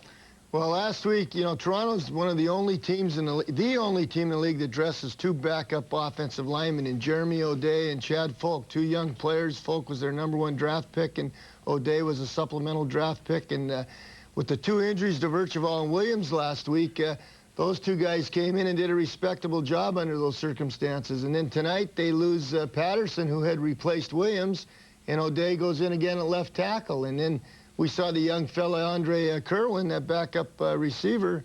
He went in and made a big catch that led to a score. So Coach Matthews felt good about the depth on his football team. And these last two wins, you've seen where that's helped. Bob, in fact, the Argos are so deep that their general manager, Eric Tillman, is embarking on a road trip to scout the NFL camps. And he readily admits that there's no real reason that he's going because there's nobody he's going to be able to bring in. He said they don't need to fill any gaps at all on this team. These general managers just travel because they need that travel time. I'll tell you what Eric Tillman should be looking for. They needed a legitimate slot back that can go deep and create separation and give them more of a threat in there. Mike Saunders is an excellent running back coming out of the backfield as a receiver. But I don't think he's a true slot back and the type of guy that they need in their offense. The guy they should look for is Jimmy Cunningham. Well, the only travel the Argonauts really need to worry about right now is the travel back from Vancouver to Toronto after a win. First time in 7 years they could say they've done that. Yeah, bad night all round for BC. Check it out again if you missed it. Ah, that hurts. We'll be back. Do you want to make more money? Of course, we all do. So find out how easy it is to train at home for a better career. At ICS, more than 10 million men and women have trained for job promotions and new careers without ever setting foot inside a classroom. And now at home in your spare time, you can get your career diploma. Choose from any one of these courses. ICS High School, Child Psychology, Police Sciences, Computer Programming, Auto Mechanics, Locksmithing, Interior Decorating, Floral Design, TV VCR Repair, Travel Tourism, Small Engine Repair, Child Daycare, Fitness and Nutrition, or get your business diploma in Accounting, Business Management, Managing your own business. So call the ICS toll-free number, and we'll send you one of these exciting career packs absolutely free. Your career pack explains how easy it is to train at home through ICS to get a better job. Here are those courses again. Call now for free information with no obligation. 1-800-238-2220. That's 1-800-238-2220. Call now.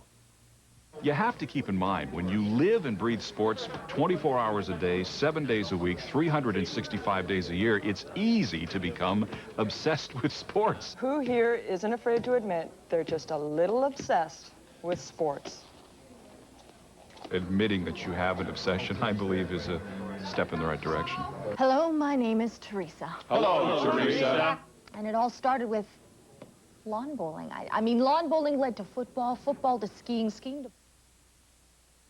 Welcome back, CFL Live. Post-game, the Toronto Argonauts 34-20 over the Lions in Vancouver. The Argos alone in first in the East. A game ahead of Montreal at 4-1, 2 points better. And, well, that's the plight of being on the Toronto Argonaut defense, a team that has Doug Flutie at quarterback. Of course, well, they're not going to get as much attention. And you don't give maybe the credit that the Argo defense deserves. Johnny Harris, defensive back with the Argonauts, joining me now. Johnny, congratulations. Good defensive performance against Damon Allen and company tonight. Tell me about it. Well, first it started up front with the big guys. You know, they got to put the pressure on Damon Allen, and that's what starts it off. And when they put pressure on Damon Allen, you know, that make it easy on the defensive backs. Johnny, it's Marty York here. How did you keep Trevathan and especially Jackson from doing much to hurt you guys tonight? Well, our coach had a pretty much good game plan for these guys. You know, we played a lot of zone and mixed it up with a little man. So we kind of keyed in on their plays, and we performed it well. We didn't have a good practice this week. The coaches, they was kind of pissed off at us, but we came out and played well. Johnny, you kind of said it at the beginning about the pressure being up front being the key. Now, when you guys know that there are blitzes coming, does that make you guys, like, cheat up a bit and play them a lot tighter? Well, yeah, we know we have to get up because then we know the pass is going to come quick from Damon. So we cheat up, you know, pretty close to the line. And if they do catch it, we try to put the big hit on them. John, it's Bob Obilovich here. I think last year, if I'm not mistaken, when you first started playing with the Argos, they used you as a right halfback, and you've been playing more on the left side now. Do you feel more comfortable there, or do you prefer the other side? Well, when I first got here, you know, they put me on the right side because I was first, you know, getting here. Now, you know, since I don't have a little experience, they put me where all the action at. And I haven't received too much action on that side. I would like to receive more, but I'm just waiting for that time to come. Johnny, you just tell him that a defensive back with great talent can play either side. That's right. I can play either side. It don't matter. I played well last year on the right, and I think I'm doing a good job on the left this side this year. Johnny, what do you mean the coaches were peeved off at you? Why did that happen? Well, because, you know, we had a couple busted coverages in practice, and Coach Bradley, he yelled at a couple players, so that was like the end of the week. So we got our heads on right, and we came out and performed pretty good. Do you think that motivated you guys? Huh? Do you think that motivated you guys? Yeah, a little bit, because when Coach Bradley say something, he get pissed off. You know, everybody feels it, and everybody start putting their heads down and stuff. You can't say it on TV, John.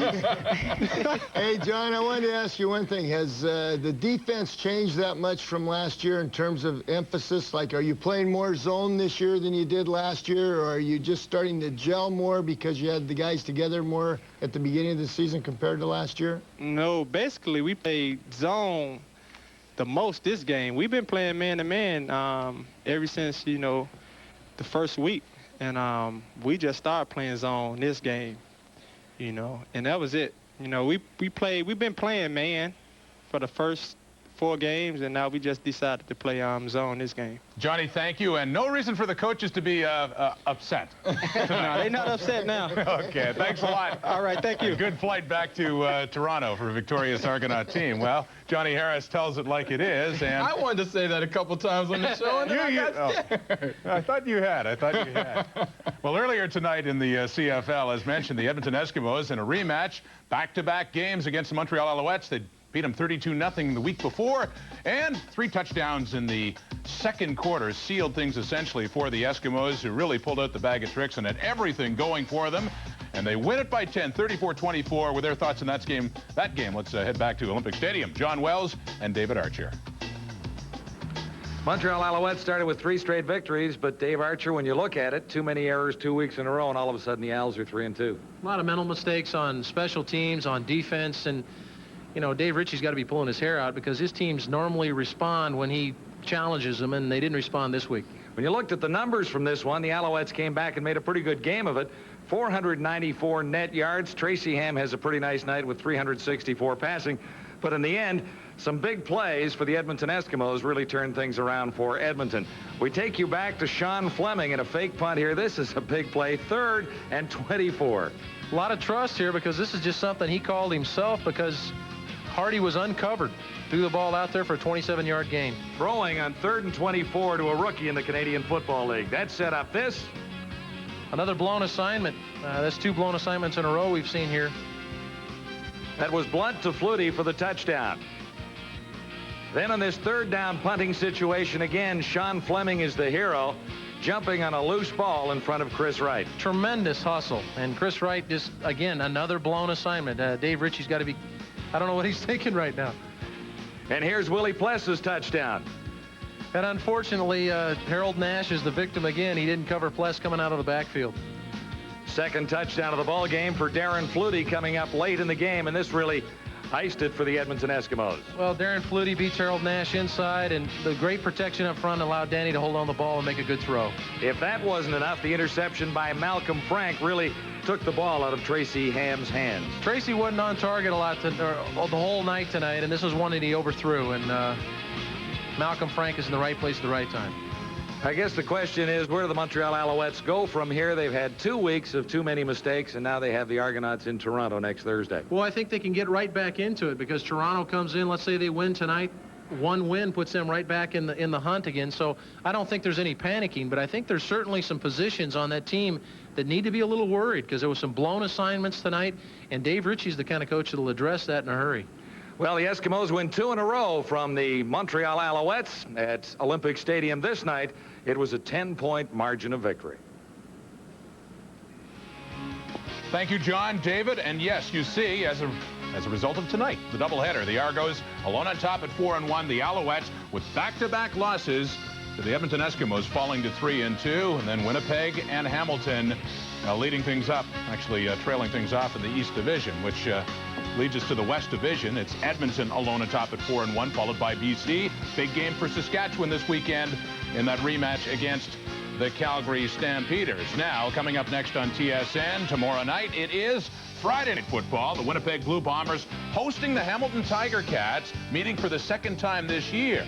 Now, the Ticats are winless, as you just saw in these standings, so a big game once again for head coach Don Southern. They have troubles on offense. We all know about that, but you have to remember the Ticats have had a very good defense lately. We are starting this game with Reggie Slack, and we've certainly had a great fourth quarter last game out of Kevin Mason. We had a great game against Toronto, our first 300-plus yard passing game in 4 years here with Reggie Slack. So both quarterbacks have done very well for us. Unfortunately, last week we played so inconsistently in the first half that it was a real struggle for Reggie. And when Kevin came in the fourth quarter, we had turned things up a bit on offense, and we had a very good quarter. But we feel if we can play better from the outset, either quarterback can be very productive and successful for us. If we get majors, the game's not even close. And I think we really have to focus on that this week because the defense has been giving us great field position. You get the ball in the 50, you got to put in some touchdowns. As for Mark, he did a great job last week, and you saw the guys rally around him, and he had a tough beginning to the year, both on and off the field, and it was great to see that. But we definitely have to punch the ball in, and that's where you can kind of blow people out and get that distance, take the pressure off the defense, because they shouldn't be trying to win the game there at the end. You don't want to get too far behind, and I think a win against a good team in Saskatchewan really helped build our confidence. We always knew we were there, but it was like, how many losses do you get before the excuses start coming in? So, we made some plays that we should have made, and that made the difference. McLaughlin got going, put points on the board, and got the Stampeders back in the win column. And as far as we're concerned, we want to keep that going. And Roger Reinson starting at safety for the Stamps for the injured Greg Knox. And that is our other game this weekend, Calgary and Saskatchewan, the rematch. It was the Stamps winning their first game of the season against Saskatchewan just last week at McMahon Stadium. And you heard the comments of Jim Daly about Kevin Mason starting at quarterback. Marty, not starting at quarterback, I should say, Reggie Slack. Surprised about that based on the fourth quarter that Mason had at McMahon. Surprised and stunned. I can't believe that Coach Daly would go with Slack ahead of Mason. I really think Mason's the more athletic player. I really think he should be starting. Yes, Reggie Slack's a quality professional. He's a consummate team guy.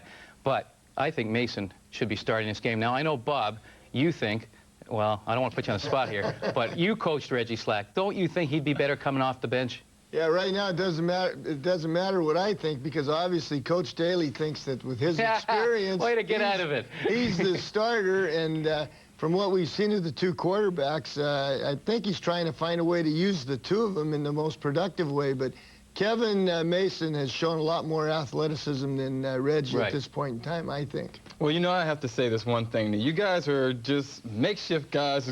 Well, Marty is for sure.